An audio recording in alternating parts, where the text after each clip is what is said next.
जय जय श्री राधा रमण, जय जय नवल किशोर, जय गोपी चित चोर प्रभु, जय गोपी चित चोर प्रभु,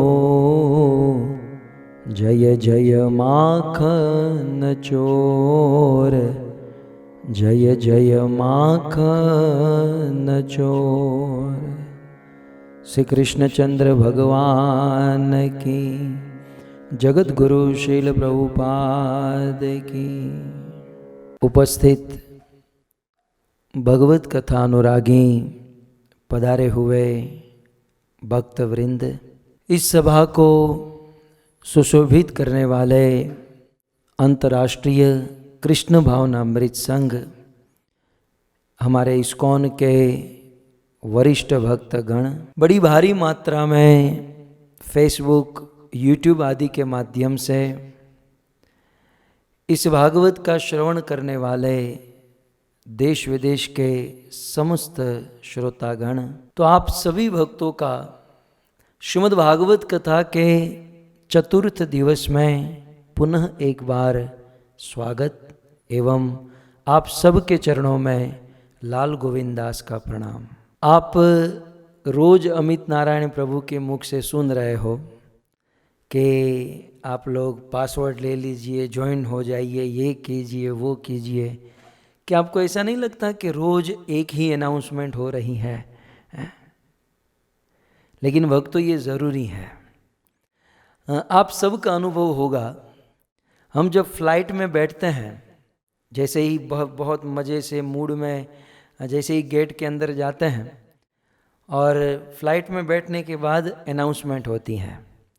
रात को 2 बजे जगाकर भी यदि कोई हमें पूछे कि वो अनाउंसमेंट क्या होने वाली है, हम सब लोग जानते हैं। लेकिन सब लोग जानते हुए भी वह बार बार जब भी फ्लाइट टेक ऑफ होनी होती है तब अनाउंसमेंट होती है, आप अपनी कुर्सी की पेटी बांध लीजिए और फिर हवा का दबाव होने पर ऐसा होगा, और ये फ्लाइट जो है जब गिरेगी तो पीछे 2 द्वार हैं, आगे 2 द्वार हैं। आप मुझे बताइए, फ्लाइट जब गिरेगी तो इनमें से कोई बचने वाला है? लेकिन फिर भी वो डराते हैं, दिखाते कम डराते ज़्यादा है कि बस अब ये गिरने वाला है, आगे 2 पीछे 2, तो आप लोग तैयार हो जाइएगा। कुल मिलाकर जो चीज़ हम जानते हैं, हमें पता भी है, लेकिन बार बार उसे बोला जाता है। क्यों? क्योंकि जीव का स्वभाव है भूल जाना। प्रायः हम मनुष्य का स्वभाव है अस्मृति हो जाना, भूल जाना। इसलिए भागवत में कहा गया, प्रायण अल्प आयुष्य। एक तो हमारी आयुष्य कम है, सभ्यो कलोस्मिन युगे जना, और उस अल्प आयुष्य में भी सभ्य लोग उससे भी कम है। और यदि कोई सभ्य मिल भी जाए तो मंद सुमंद मतयः, मति इतनी मंद है कि हमें कुछ याद नहीं रहता। परसों दोपहर को कौन सी सब्जी खाई, इनमें से आधे लोगों को याद, आधा छोड़ो मुझे ही याद नहीं है। तो हमारी स्मृति शक्ति बहुत कम है, और इसीलिए फ्लाइट में बार बार ये स्मरण कराया जाता है।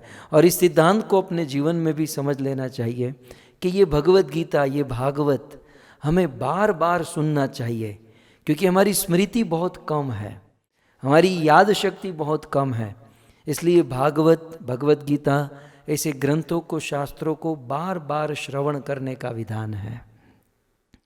एक बार एक ब्राह्मण देवता, बीती सत्य घटना है, गुरुदेव सुनाया करते थे कि एक ब्राह्मण बकरी के बच्चे को लेकर कहीं गांव में जा रहे थे, और उस समय 3 ठग, 3 चोर थे, और तीनों ने प्लान बनाया कि आज चोरी नहीं हुई लेकिन किसी को ठग कर उस बकरे के बच्चे को हम ले लेंगे। तीनों ने प्लान किया, तीनों थोड़े थोड़े अंतर पर खड़े रह गए। पहला ठग उस ब्राह्मण से मिला और कहा कि ब्राह्मण देवता, ये कुत्ते को लेकर आप कहाँ जा रहे हो? ब्राह्मण ने कहा भाई साहब ये कुत्ता नहीं, ये बकरी है। नहीं नहीं नहीं, आपको जो मानना है मानो, लेकिन हमें तो ये कुत्ता लग रहा है। ये कुत्ते को लेकर कहाँ जा रहे हो? ब्राह्मण ने इतना विश्वास नहीं किया, क्योंकि वो तो अपने घर से बकरी लेकर आया ही था। थोड़ा 1 किलोमीटर आगे चला तो वो दूसरा ठग मिला। बोले ब्राह्मण देवता आप तो पवित्र हो, पवित्र कर्म करने वाले हो, लेकिन ये कुत्ते को गोद में लेकर कहाँ जा रहे हो? ब्राह्मण ने सोचा वो भी मुझे बता रहा था कुत्ता है, ये भी बता रहा है कुत्ता है, हो न हो ये कुत्ता हो भी सकता है। ब्राह्मण ने उस बकरी के बच्चे को नीचे उतार दिया। थोड़े आगे चला तो तीसरा ठग मिला। तीसरे ने कहा कि ये कुत्ते को साथ में लेकर कहाँ जा रहे हो? उस ब्राह्मण ने मन में सोचा कि वो भी बोल रहा है कुत्ता, ये भी कुत्ता, ये भी कुत्ता।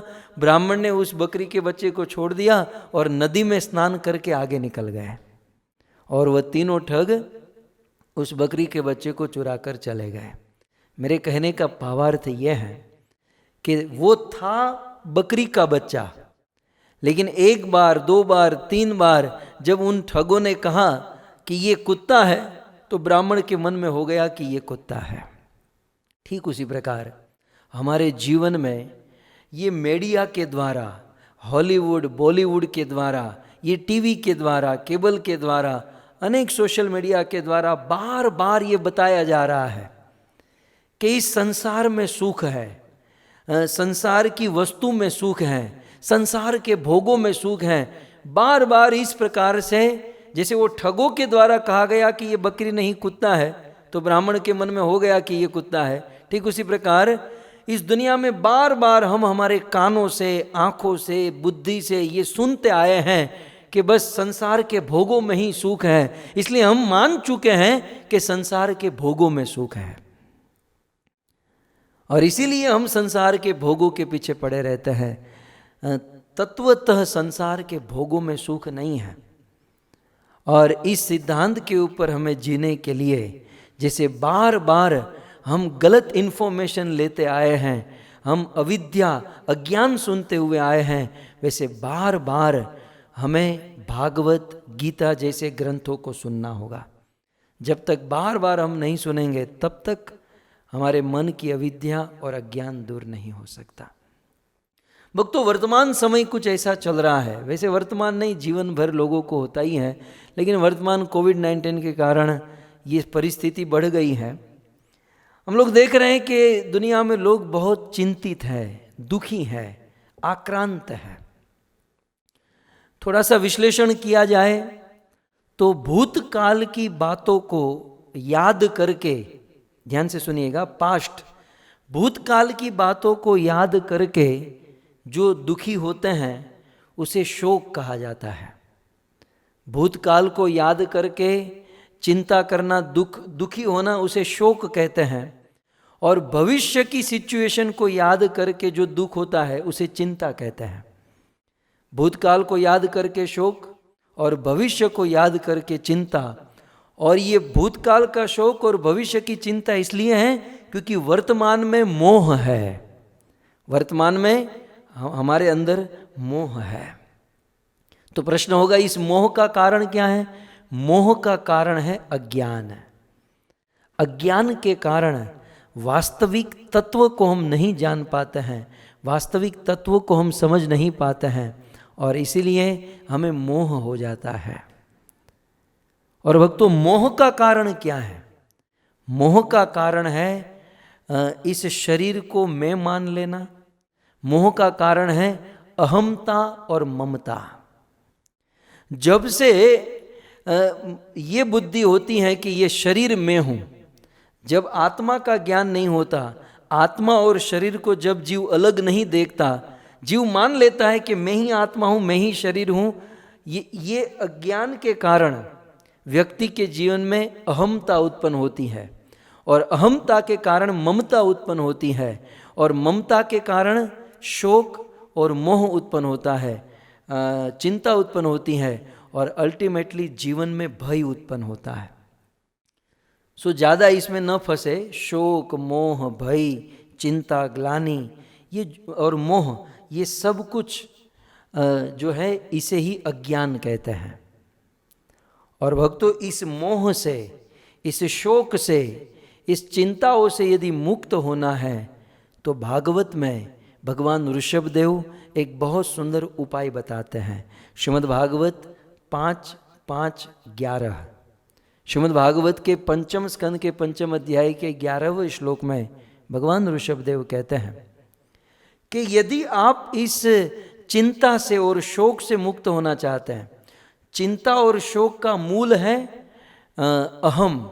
अहमता, ममता। तो ये अहमता, ममता, चिंता, शोक आदि से मुक्त होना चाहते हैं, भगवान ऋषभदेव 5:5-11 श्रीमद् भागवत में कहते हैं, मत कर्म भी मत कथा च नित्यम मद्देव संगात गुण कीर्त नामने। भगवान ऋषभदेव कहते हैं कि मत कर्म, मेरे लिए यदि कर्म करोगे, और मत कथया च नित्यम, और नित्य मेरी कथा सुनोगे। कैसे कथा सुनोगे? मत देव संगात। भगवान ऋषभदेव कहते हैं मत देव, मत देव माने मेरे भक्तों के संग में, मत देव संगात, मेरे भक्तों के संग में बैठकर, मत कथा च नित्यम, मेरी कथा को यदि नित्य सुनते रहोगे तो जीवन में किसी भी प्रकार का शोक, मोह, चिंता, भय या अज्ञान नहीं रहेगा। सो भक्तों के बीच में बैठकर, बहुत सुंदर एक एक शब्द है, मत देव संगात। भगवान ऋषभदेव अपने भक्तों को अर्थात डिवोटी को देव कहते हैं। भगवान की भक्तों के प्रति दृष्टि कैसी है? भगवान भक्तों को देवता मानते हैं, मत देव। भगवान स्वयं भगवत गीता में कहते हैं, अर्जुन वासुदेवम सर्वमिति, इस संसार में ये जो कुछ भी है वासुदेव कृष्ण के द्वारा है। इस प्रकार की सोच रखने वाले बहुत कम है, और स महात्मा सुदुर्लभ, ऐसा महात्मा अर्जुन मेरे लिए भी बहुत दुर्लभ है। सो कहने का अर्थ यह है कि हम ये सारे प्रॉब्लम से मुक्त होना चाहते हैं तो मत कर्म भी मत कथया च नित्यम मत देव संगात गुण कीर्त नामने। मेरे भक्तों के संग में बैठकर मेरी कथा, मेरा नाम, मेरे गुण, मेरे कीर्तन करने से ये सारे प्रॉब्लम से मुक्त हो जाएंगे। भक्तों, आप विचार तो करो, हमारे ऊपर शिल प्रभुपाद की कितनी कृपा है। हम हमारे जीवन की ओर दृष्टि करें, हमें नहीं लगता है कि हमने इतने अच्छे कार्य किए हैं ताकि हमें आज इतना सुंदर फल मिला। हमारे माँ बाप ने, हमारे माता पिताओं ने कहीं ना कहीं दान धर्म पुण्य किया होगा, जिनके फल स्वरूप आज हमें ये इतना सुंदर अवसर मिल रहा है। भक्तों, मनुष्य जीवन में इससे बड़ा अवसर और कोई नहीं है, और कुछ नहीं है कि मत देव संगात मत कथा च नित्यम, मेरे भक्तों के बीच में बैठकर मेरी कथा सुनना। सो भक्तों, ये बहुत सुंदर अवसर, जीवन में सबसे उत्तम कार्य यदि कोई है तो भक्तों के बीच में बैठकर भगवान की कथा सुनना। और शिल प्रभुपाद की कृपा से हम सब लोग आज ये सुंदर भागवत कथा का श्रवण कर रहे हैं। सो आइए श्रीमद् भागवत के 9वें स्कंद की कथा हम सुन रहे हैं। मनु महाराज के वंश की कथा सुखदेव गोस्वामी महाराज परीक्षित को सुना रहे हैं। मेरी भी यही इच्छा है कि अम्बरीश महाराज को हम विस्तार से सुने। सो मनु महाराज की जिज्ञासा, परीक्षित महाराज की जिज्ञासा थी कि आप मनु महाराज का वंश हमें सुनाइए। सो मनु महाराज का वंश सुनाते हुए कि सबसे पहले मनु महाराज को एक कन्या हुई, उस कन्या का नाम था इला, और फिर अपने गुरु वशिष्ठ जी को कहकर उस इला को पुत्र के रूप में, कन्या को पुत्र के रूप में कन्वर्ट किया गया, जिसका नाम हुआ सुद्युम्न। लेकिन सुद्युम्न भी शांति से नहीं बैठा, अपनी सेना को लेकर शिव जी के क्षेत्र में गया, वहाँ सुमेरु पर्वत की तलेटी में, और वहाँ पर फिर से वो स्त्री हो गया, और उस स्त्री के रूप में सोम के पुत्र बुध के साथ उनका विवाह हुआ, और पुरुरवा नाम का एक पुत्र प्राप्त हुआ। फिर वे अपने राज्य में वापस लौटा। वशिष्ठ जी ने शिव जी को प्रसन्न किया, शिव जी प्रकट हुए और बोले मैं टोटल तो पुरुष नहीं बना सकता, लेकिन 1 महीना पुरुष 1 महीना स्त्री आपका बेटा रह सकता है। फिर सुद्युम्न 1 महीना स्त्री रहता, 1 महीना पुरुष रहता।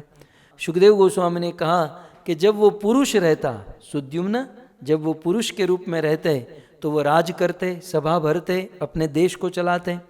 लेकिन 1 महीने जब स्त्री हो जाते तो एक कमरे में एकांत में जाकर बैठ जाते।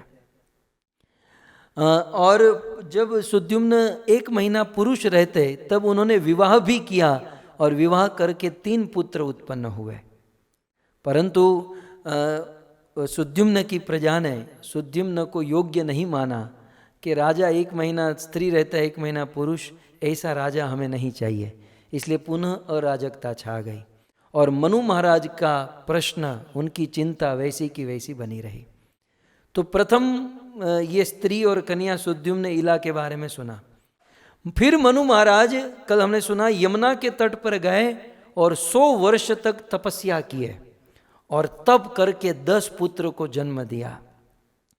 भक्तों, बार बार भागवत में कहा गया कि तपस्या करके, त्याग करके जब कोई व्यक्ति पुत्र उत्पन्न करता है तो वो पुत्र बहुत प्रभावशाली होते हैं, वो संसार में क्रांति लाने वाले होते हैं। और भोग भोग कर जो बच्चों को पैदा करते हैं तो वो बच्चे भी भोगी होते हैं, संसार के साधारण लोगों की तरह भोगों में रचे पचे हो जाते हैं। इतिहास खोलकर देखिए, जिन जिन लोगों ने तप करके संतान को उत्पन्न किया है उनके संतान संसार के बड़े बड़े शिखर पर वे राज करते हैं। मनु महाराज 100 वर्ष तक तपस्या किए और इतना ही नहीं, अपने राज्य में आकर यज्ञ किए और यज्ञ भगवान विष्णु की, कृष्ण की भक्ति करने से अब मनु महाराज को 10 पुत्र की प्राप्ति हुई। सुखदेव गोस्वामी इन 10 पुत्रों की कथा और उनके वंशों के बारे में बता रहे हैं। सबसे पहले हमने सुना कि क्रम चूक गए। सुखदेव गोस्वामी क्रम के अनुसार नहीं बता रहे, क्योंकि 10 पुत्रों में ज्येष्ठ पुत्र थे इक्ष्वाकु, तो इक्ष्वाकु ज्येष्ठ पुत्र की कथा एंड में सुनाएंगे। तो सबसे पहले सुखदेव गोस्वामी मनु महाराज के 10 पुत्र में पृषग्र की कथा सुनाए। कल हमने सुना कि पृषग्र जिसको गौ सेवा में लगा दिया और गाय की सेवा करके फिर भगवान का भजन, और उनके कितने सुंदर गुण प्रकट हुए और अंत में अपने शरीर को त्याग कर भगवान के धाम में। फिर मनु महाराज का दूसरा पुत्र कवि, वे भी अपने बड़े भाई को देखकर वन में जाकर भजन किया। मनु महाराज का तीसरा पुत्र नरिष्यंत, जिनकी वंश परंपरा कल हमने सुनी। चौथा पुत्र कुरुशकान, 5वां पुत्र नृग, 6ठा दृष्ट और 7वां दृष्ट। इस प्रकार 7 पुत्र की कथा हमने कल सुनी। अब ध्यान दीजिए, मनु महाराज के 3 पुत्र बाकी रहे। सूर्य देव से श्राद्ध देव मनु का जो जन्म हुआ, उनके 3 पुत्र बाकी रहे। उस 3 पुत्र का नाम है शरियाती, नभग और इक्ष्वाकु। अब ये तीनों पुत्र की जो कथा है, अब आधा भागवत ये 3 पुत्र की कथा ही खा जाएगा, क्योंकि ये 3 पुत्र जो है बहुत उत्तम उत्तम यश और कीर्ति वाले हुए। तो मनु महाराज के 3 पुत्र जो बाकी रह गए कथा सुनाने के लिए, मैं संक्षिप्त में बता देता हूँ। मनु महाराज के 8वें पुत्र हुए जिसका नाम था शरियाती। याद रखना चाहिए, ये पहले ही कह चुके हैं कि इन पुत्रों के नाम ही जीव को पवित्र करते हैं, और जब इनकी कथा सुनी जाए और कथा से जब हम प्रेरणा लें तब तो कहना ही क्या। मनु महाराज के 8वें पुत्र हुए शरियाती। अब शरियाती की कथा सुखदेव जी थोड़ी विस्तार से सुनाते हैं, मैं भी थोड़ा सा विस्तार करूं। तो मनु महाराज के 8वें पुत्र शरियाती, और शरियाती के 3 पुत्र और 1 कन्या हुई। शरियाती के 3 पुत्र और 1 कन्या हुई, और इस शरियाती के वंश में ही रेवती माता का जन्म हुआ, और वह रेवती माता का विवाह बलराम जी के साथ हुआ। ये सारी बात मैं आपको सुनाऊंगा किस प्रकार से ये कनेक्ट करता है। भगवान विष्णु से ब्रह्मा, ब्रह्मा से मरीचि, मरीचि से कश्यप, और कश्यप से सूर्य, और सूर्य के मनु, और मनु से 8वें पुत्र हुए शरियाती। 3 पुत्र और 1 कन्या शरियाती राजा की हुई। पहले सुखदेव गोस्वामी महाराज शरियाती के कन्या की कथा सुनाते हैं। बहुत सुंदर चरित्र है भक्तों श्रीमद् भागवत में। महाराज शरियाती की एक पुत्री हुई, एक कन्या हुई, जिसका नाम था सुकन्या। एक समय की बात, महाराज शरियाती अपनी पत्नी को लेकर, अपनी बेटी को लेकर और अपने मंत्री और अपनी कुछ सेना को साथ में लेकर वन में विचरण करने गए। ये समर का दिन होगा, छुट्टियों का दिन चल रहा होगा, तो जैसे आप लोग पत्नी बच्चों के साथ कहीं जाते हो, प्रायः हम पत्नी बच्चों के साथ कहीं ना कहीं घूमने जाते हैं। तो महाराज शरियाती अपनी पत्नी, अपनी बेटी सुकन्या और सुकन्या की अनेकों सखियाँ भी उनके साथ थीं और कुछ सैन्य को साथ में लेकर वन में विचरण करने गए। विचरण करते करते करते महाराज शरियाती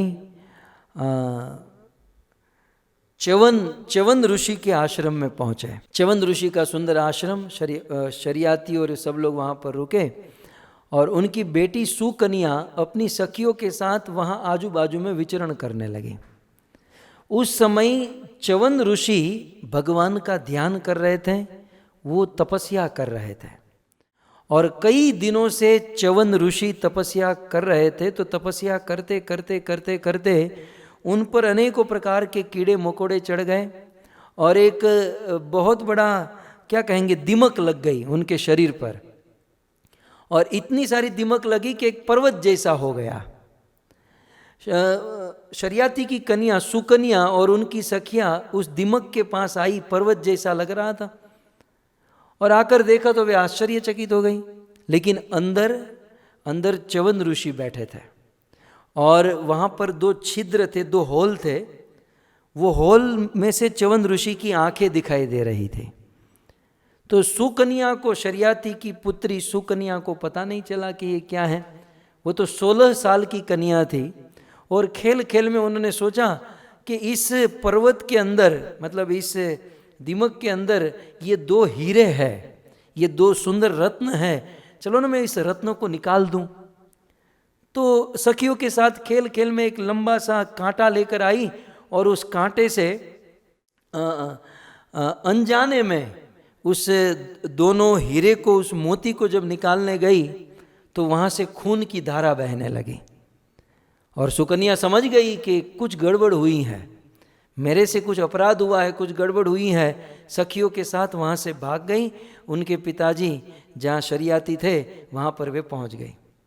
अब यहाँ पर क्या हुआ, च्यवन ऋषि की दोनों आंखें फोड़ दी, और जब च्यवन ऋषि की आंखें फूटी उनको क्रोध आया, और च्यवन ऋषि के क्रोध से, अभी तक च्यवन ऋषि ने कोई श्राप नहीं दिया, बिना श्राप दिए ही महाराज शरियाती और उनकी पूरी सेना का मल मूत्र रुक गया।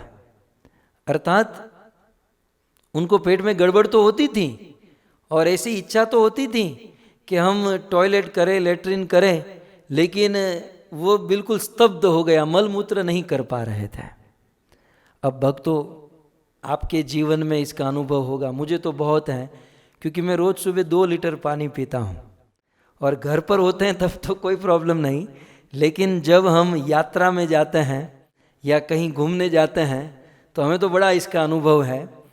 तो यदि आपको मल मूत्र त्याग करने की इच्छा हो और ऐसी व्यवस्था न हो, और उस समय यदि कोई आपको हार पहनाए, यदि कोई आपकी प्रशंसा करे, आपको कोई कितना भी कुछ भी दे दे, लेकिन उस समय केवल मन में यही बात रहती है कि कब मैं टॉयलेट में जाऊं, हैं? तो ठीक उसी प्रकार एक ऋषि का अपराध करने से महाराज शरियाती और उनकी पूरी सेना का मल मूत्र रुक गया। मेरे वृंदावन का कोना, इस पॉइंट पर वृंदावन बोल पड़ा। गुरुदेव राधा गोविंद गोस्वामी महाराज बोल पड़े कि आजकल समाज में लोगों को कॉन्स्टिपेशन कहते हैं ना, इसकी प्रॉब्लम ज़्यादा है। इसका कारण यही है कि लोग साधुओं का अपराध कर रहे हैं। यदि हमारे पेट में कॉन्स्टिपेशन का प्रॉब्लम है तो समझना चाहिए कि हम किसी का अपराध कर रहे हैं, किसी भक्त का, किसी साधु का अपराध करने से ऐसा फल मिलता है। तो यहाँ पर च्यवन ऋषि का अपराध करने से राजा शरियाती और उनकी पूरी सेना का मल मूत्र रुक गया। राजा शरियाती ने जब यह एहसास किया तो राजा थे, बुद्धिमान थे, वो तुरंत सोच में पड़ गए कि कुछ गड़बड़ हुई है, हमारे लोगों में से किसी ना किसी ने कुछ गड़बड़ की है। तो वो सबको पूछने लगे, अपने मंत्री को, सेना को, सच बताओ कि इससे कोई गलत काम, कोई गड़बड़ तो नहीं हुई।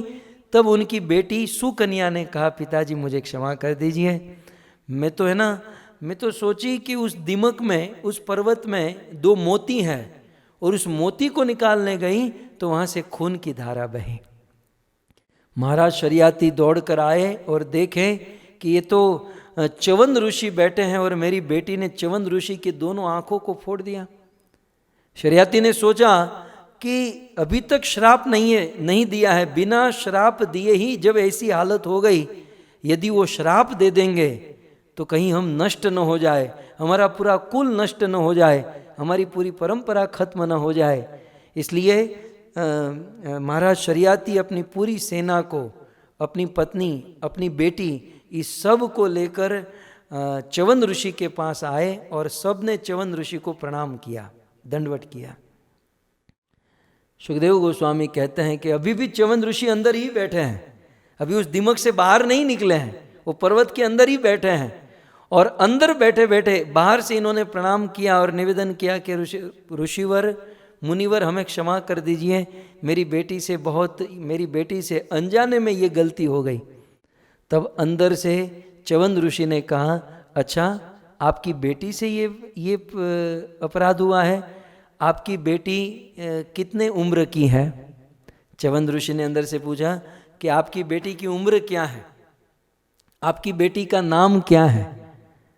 श्रीपाद श्रीधर स्वामी, भागवत में तो नहीं लिखा, लेकिन श्रीधर स्वामी भावार्थ दीपिका में लिखते हैं कि जब च्यवन ऋषि इस प्रकार से जिज्ञासा करने लगे कि आपकी बेटी का नाम क्या है, आपकी बेटी की उम्र क्या है, आपकी बेटी की हाइट क्या है, आपकी बेटी को भोजन में क्या अच्छा लगता है, ये तो मैं ऐड कर रहा हूँ कि भाई आपकी बेटी को कौन सा रंग अच्छा है, ये थोड़ा बहुत ऐसे पूछा, तो महाराज शरियाती समझ गए कि ये साधु मेरी बेटी से विवाह करना चाहता है।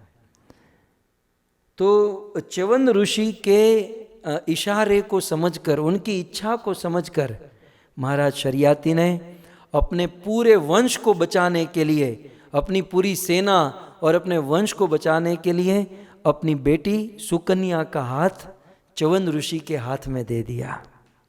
महाराज शरियाती ने निवेदन किया कि प्रभु आप हम पर क्रोध मत कीजिए, आप हम पर प्रसन्न होइए, और यदि आपकी विवाह करने की इच्छा है तो मेरी बेटी आपके योग्य है, मैं मेरी बेटी आपको समर्पित करता हूँ।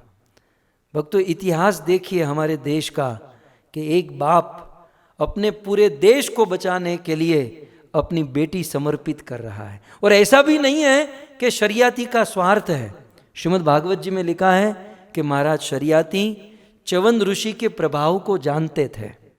भले च्यवन ऋषि दिखने में ठीक नहीं थे, लेकिन उनके अंदर के प्रभाव को वो जानते थे।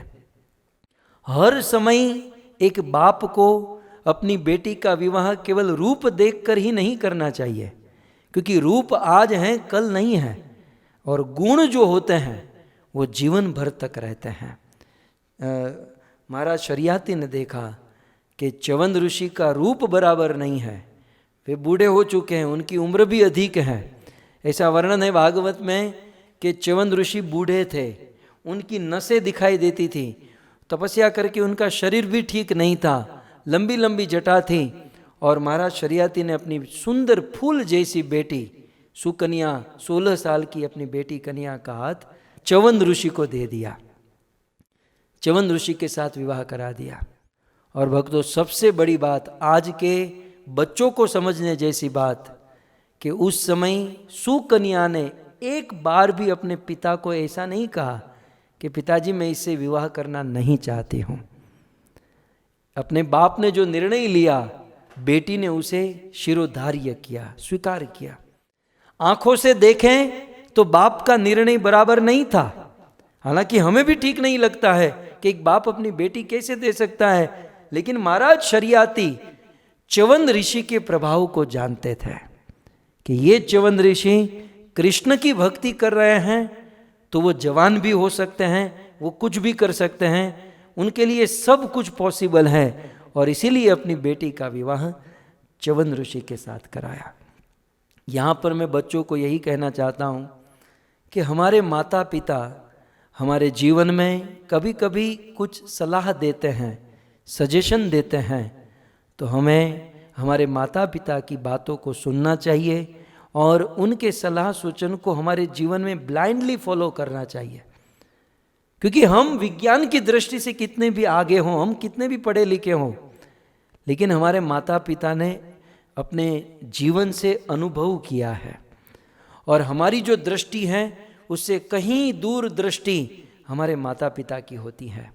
और आप विचार कीजिए, एक माँ एक बाप अपने बेटों का कभी भी बुरा सोच सकता है? माँ बाप कभी भी अपने बच्चों का बुरा नहीं सोचते, लेकिन फिर भी आजकल के बच्चे माँ बाप की बात को मानते नहीं हैं। आजकल के बच्चे कहते हैं ये माँ बाप हमको कंट्रोल कर रहे हैं। माँ बाप हमें कंट्रोल नहीं कर रहे हैं, माँ बाप हमारा ध्यान रख रहे हैं। हमारे पास मोबाइल है, मोबाइल को हमने कवर पहनाया है इसलिए ताकि मोबाइल की सुरक्षा हो। माँ बाप हमको सलाह सूचन इसलिए देते हैं ताकि हमारी सुरक्षा हो, और उस कवर को हम मान ले कि हमें कंट्रोल किया जा रहा है तो ये हमारी गलती है। सो हमें चाहिए कि माता पिता के आशीर्वाद से यदि हम उनकी बात मानते हैं तो उनके आशीर्वाद से सब कुछ संपन्न हो जाता है। अब देखिए, सुकन्या एक ऐसी नारी, एक ऐसी कन्या, भक्तों शास्त्र में जहाँ सतियों का लिस्ट आता है, पतिव्रता नारी का लिस्ट आता है, वहाँ सुकन्या का नाम है। महाराज शरियाती उसी वन में उसी जगह पर च्यवन ऋषि के साथ अपनी बेटी सुकन्या का विवाह करा दिए। और बेचारी सुकन्या ने देखा कि मेरे जिस बाप ने मुझे जन्म दिया है, जिस बाप ने मुझे पाला पोसा है, और आज मेरे बाप के जीवन में ऐसी परिस्थिति आई है, वे पूरे देश को, पूरे समाज को बचाना चाहते हैं, और मेरे एक के बलिदान से ये सब लोग बच रहे हैं, तो मुझे बलिदान करना चाहिए। ये है हमारा इतिहास। और ऐसा सोचने के बाद भी सुकन्या के जीवन में दुख नहीं रहा। आप देखोगे आगे सुकन्या के जीवन में कितना आनंद ही आनंद हुआ। लेकिन मुझे आपको ये बताना है कि आज जब माँ बाप अपनी बेटियों के लिए कोई निर्णय लेते हैं तो बेटियां कहती हैं कि मेरा निर्णय मैं करूँगी, मैं मेरा निर्णय करना जानती हूँ। और आजकल की बेटियों के मुख से ये भी सुना है कि मैं मेरे माँ बाप के लिए मैं सेक्रीफाइस क्यों करूं, हम अपने माता पिता के लिए सेक्रीफाइस क्यों करें। माता पिता थे इसलिए हम इस दुनिया में हैं। माता पिता के लिए हमें हमारा सब कुछ सेक्रीफाइस कर देना चाहिए, क्योंकि हमारा अस्तित्व ही उनके लिए है और वे कभी अपने बच्चों का बुरा नहीं सोचते, ये भी विश्वास रखना चाहिए। और सुकन्या ने एकमात्र विश्वास के धरातल पर, क्योंकि 16 साल की इतनी सुंदर कन्या 80 साल के बूढ़े के साथ विवाह कर रही है, ये मात्र विश्वास के धरातल पर विवाह था। और महाराज शरियाती, उनकी पत्नी, उनका समाज विवाह करके चला गया और यहाँ सुकन्या अपने पति च्यवन ऋषि के साथ रहने लगी। अब कैसे रह रही हैं और च्यवन ऋषि की सेवा कैसे कर रही हैं, सुखदेव गोस्वामी कहते हैं, श्लोक आपके सामने मैं स्क्रीन पर रख रहा हूं। सुकन्या च्यवनम प्राप्य पतिं परमकोपनम प्रीणयामास चित्तज्ञा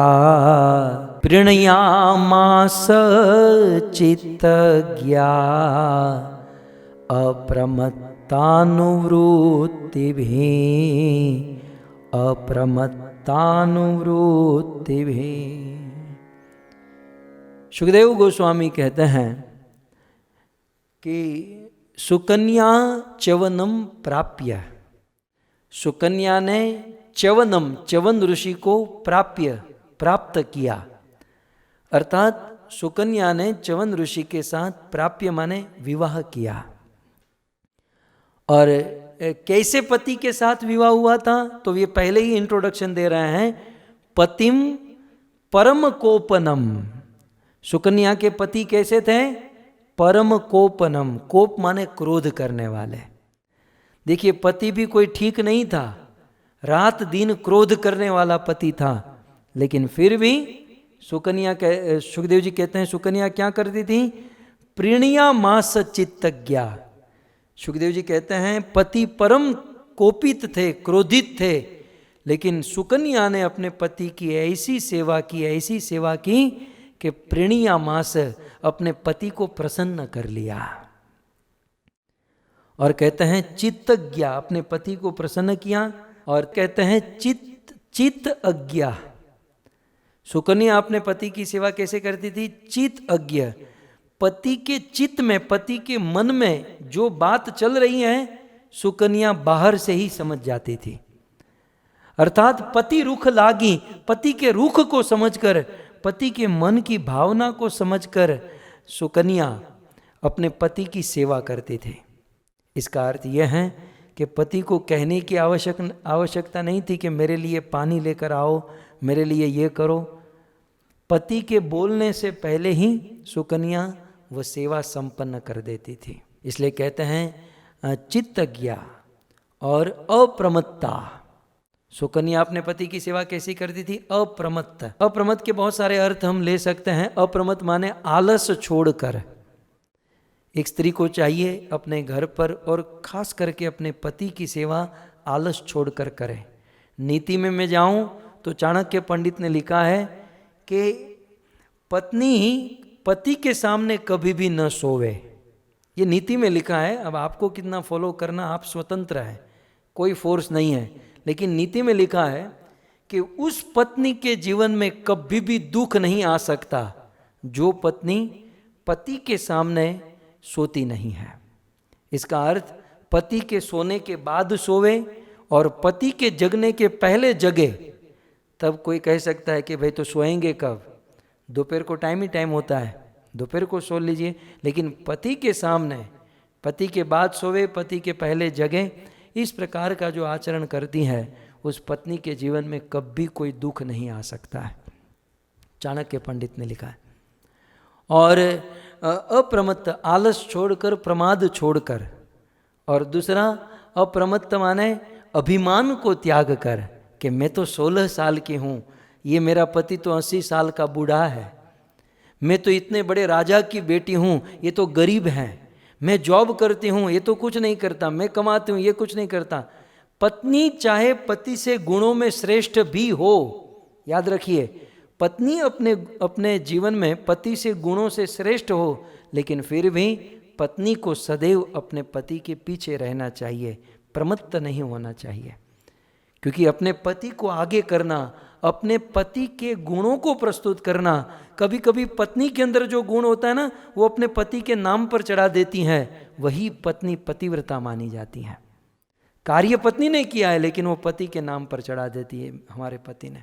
जैसे भगवान रामचंद्र के जीवन में आप देखोगे, जब केवट को मुद्रिका देनी हुई तो राम के पास कुछ नहीं था, राम की इच्छा हुई कि मैं केवट को कुछ दूं, तो देवी सीता ने अपने हाथों से अंगूठी निकाली और किसी को पता न चले वैसे राम को दे दी और राम ने केवट को दे दी। हमारी यहाँ आज की कोई स्त्री होती ना तो पहले तो अंगूठी देती ही नहीं, और यदि अंगूठी देती तो ऐसे निकाल कर पूरी दुनिया को ऐसे ऐसे ऐसे ऐसे दिखा कर और फिर भगवान राम के हाथ में देती। लेकिन धन्य है ये देवी सीता कि समर्पण सीता का है, लेकिन नाम वे अपने पति का चढ़ाना चाहती हैं। तो इसे कहते हैं अप्रमत्त। और फिर अनुवर्ती भी, रात दिन अपने पति की सेवा करने लगी। कुछ लोग कहते हैं ले हम भी हमारे पति की सेवा करना चाहते हैं, लेकिन मेरा पति डिवोटी नहीं है।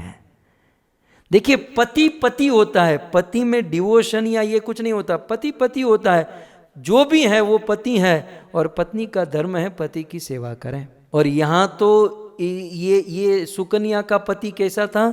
पति परम कोपनम। आप देखिए, पतिम परम कोपनम। ये सुकन्या का हस्बैंड जितना क्रोधी था उतना हमारे हस्बैंड क्रोधित नहीं है।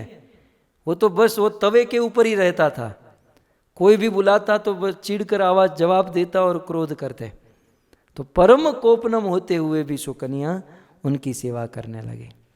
भक्तों, मुझे क्या होता है जानते हैं? मेरे साथ क्या होता है कि जब हम इस प्रकार से शास्त्रों की बात करते हैं तो स्त्रियों को अच्छा नहीं लगता है ना। आज तो मैं घर पर बैठा हूँ, मुझे काहे की चिंता, मुझे किसका डर। लेकिन जब जाते हैं किसी समाज में तो जब हम ये प्रवचन करते हैं तो स्त्रियों को अच्छा नहीं लगता। और उस चालू प्रवचन में ही स्त्रियां कहती हैं कि सब हमारे लिए ही बोलोगे, पतियों के लिए तो कुछ बोलो।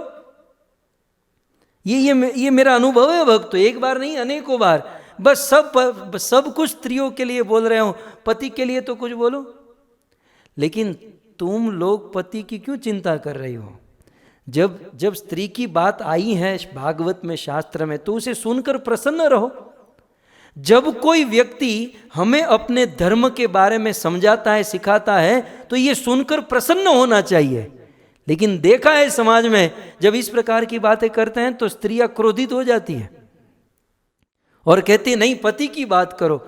देखिए, जब हमारे लिए कोई ज्ञान या कोई बातें आती है तो इसमें खुश होना चाहिए, प्रसन्न होना चाहिए। लेकिन नहीं, शास्त्र में ऐसा लिखा है कि उपदेशो ही मूर्खा नाम। मूर्खों को यदि आप उपदेश दोगे ना, जो अच्छी स्त्री होगी, जो अच्छे पात्र होंगे, वो तो प्रेम से स्वीकार करेंगे कि आज मुझे कुछ नया जानने मिला, पति की सेवा कैसे करनी जानने मिला। जो ज्ञानी होंगे वो तो स्वीकार करेंगे। लेकिन जो मूर्ख होंगे, तो शास्त्र में लिखा है उपदेशो ही मूर्खा नाम प्रकोपाय न शांतये। मूर्ख को उपदेश देने से उनको शांति नहीं होगी, वो क्रोध करेंगे। इसलिए कभी भी मूर्खों को उपदेश मत दीजिएगा। मूर्ख को उपदेश देने से प्रकोपाय न शांतये। वो एग्जाम्पल देते हैं, उपदेशो ही मूर्खानाम प्रकोपाय न शांतये पय पानम भुजंगानाम केवलम विषवर्धनम। जैसे सांप को आप कितना भी दूध पिलाओ, अब हमको दूध खरीदने के लिए डेयरी में जाना है, दूध लाना है, पैसे खर्च करना है, मेहनत करनी है, सब कुछ हमारा, और हम इतना समर्पण करके सांप को दूध पिलाएंगे, लेकिन उगलेगा तो मात्र जहर ही। ठीक उसी प्रकार जो मूर्ख है उसको आप शास्त्र को रिसर्च करके गला फाड़ फाड़ कर कितना भी उपदेश करो, लेकिन मूर्ख लोग उगलेंगे मात्र क्रोध ही। सो कहने का अर्थ यह है कि यहाँ पर एक पत्नी, एक राजा की बेटी कितनी नम्र होकर अपने पति की सेवा। और याद रखे, जीवन में यदि त्याग, समर्पण है, सेवा है, तो उसका फल निश्चित मिलेगा। आज नहीं तो कल। मैंने तो जीवन में अनुभव किया है भक्तों, ये सारी अनुभव वाली बातें हैं, इसलिए मेरे दिल से निकल रही हैं। ये हृदय की आवाज़ है मेरी कि जीवन में आप जितना त्याग करते हो, जितना समर्पण करते हो, भगवान एक एक हिसाब उसका फल आपको प्रदान करते हैं। लेकिन त्याग होना तो चाहिए, समर्पण होना तो चाहिए। जब बात करते हैं पति की सेवा करने की, तब क्रोध होने लगता है कि पतियों के बारे में कुछ सुनाओ।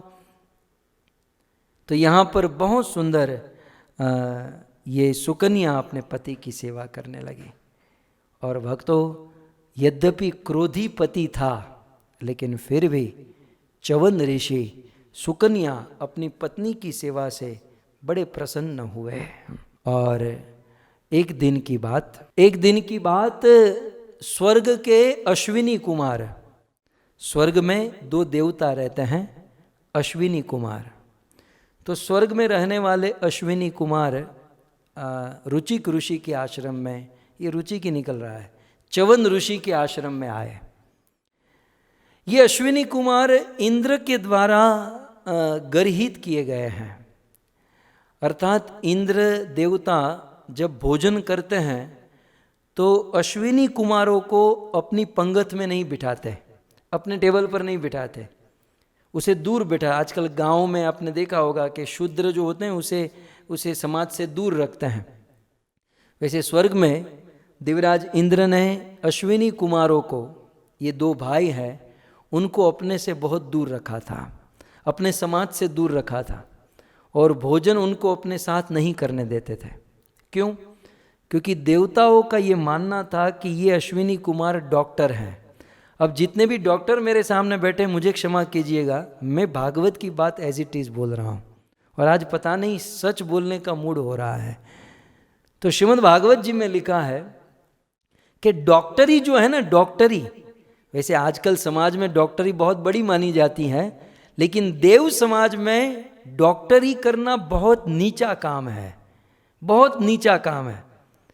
अब देखिए, ये अश्विनी कुमार, स्वर्ग के अश्विनी कुमार ऑर्थोपेडिक सर्जन है, स्वर्ग के ऑर्थोपेडिक सर्जन है। युद्ध में किसी का गला कट जाए, हाथ पांव कट जाए, तो ये जॉइंट कर देता है, ये सब कुछ ठीक कर देता है, डॉक्टर है। लेकिन देव समाज में डॉक्टर को शूद्र कहा जाता है, क्योंकि इस शरीर के अंदर के जितने भी पार्ट्स हैं, उसे काटना, उसे स्पर्श करना, ये अपवित्र माना जाता है। तो इसको, हड्डी को तोड़ना जोड़ना, यही काम करते थे ये डॉक्टर। इसलिए देवराज इंद्र ने इनको त्याग दिया था कि आप हमारे साथ भोजन नहीं कर सकते, अर्थात उनकी वैल्यू बहुत कम करके रखी थी। तो वही अश्विनी कुमार रुचिक, फिर भी रुचिक, च्यवन ऋषि के आश्रम में आए, और इस आशा से कि ये च्यवन ऋषि जो है ये बहुत प्रभावशाली हैं, यदि हम इनका काम करेंगे तो वो हमें देवराज इंद्र की सभा में अपना स्थान, अपना पद दिलवाएंगे। देवराज इंद्र ने जिस पद से निकाल दिया था। तो ये आए और च्यवन ऋषि ने अश्विनी कुमारों का स्वागत किया, उनकी सेवा की। अश्विनी कुमारों ने कहा कि च्यवन ऋषि, हम आप पर प्रसन्न हैं, आपको जो चाहिए मांगो। अब ध्यान से सुनिएगा, अश्विनी कुमारों ने कहा कि हम तो स्वर्ग से आए, हम डॉक्टर हैं, और आपने हमारी सेवा की, आपके घर पर हमारा स्वागत किया, हम आप पर प्रसन्न हैं, आपको कुछ चाहिए? अब वैसे तो ये च्यवन ऋषि तृप्त थे, भगवान के भक्त थे, भजन में स्थित थे, परंतु वे देख रहे थे कई दिनों से मेरी पत्नी, मेरा विवाह हुआ है और 16 साल की मेरी पत्नी है, मैं बूढ़ा सूखा हुआ आदमी, तो सोचे क्यों ना ये आए ही हैं तो मैं मेरे रूप को जवान बना दूं। तब च्यवन ऋषि ने कहा कि आप मुझे जवान बना सकते हो? बोले क्यों नहीं? बोले हम जड़ी बूटी को लेकर ऐसा प्राश बनाएंगे, उस प्राश को खाने से आप जवान हो सकते हो। तब च्यवन ऋषि ने कहा कि तो मार्केट में क्या चल रहा है आजकल, कैसी बॉडी जो है, कैसा शरीर मार्केट में चल रहा है, एक काम करो धर्मेंद्र जैसा बना दो। ये श्लोक में लिखा है, श्लोक दिखाता हूँ। ग्रहम ग्रहीष्ये सोमस्य यज्ञ वाम अपि सोमयो क्रियताम में वयो रूपम प्रमादानाम यद इप्सितम। तो ये लास्ट लाइन में जो लिखा है ना, यद इप्सितम माने मार्केट में, इप्सितम मार्केट में क्या चल रहा है, एक काम करो धर्मेंद्र जैसा बना दो। अश्विनी कुमारों ने कहा महाराज धर्मेंद्र का जमाना गया, अब तो टाइगर श्रॉफ का जमाना है महाराज, ऋतिक रोशन का जमाना आया है। तो ठीक है, प्रमादानाम यद इप्सितम, देखिए लास्ट लाइन में लिखा है, प्रमादानाम माने संसार के लोगों के लिए या स्त्रियों के लिए, यद इप्सितम जिस प्रकार के फिगर को, जैसे शरीर को पसंद करती हैं, क्रियताम में वयो रूपम वैसे ही मेरी उम्र बना दो, वैसा ही मेरा रूप बना दो। तो ऐसा कर सकते हो?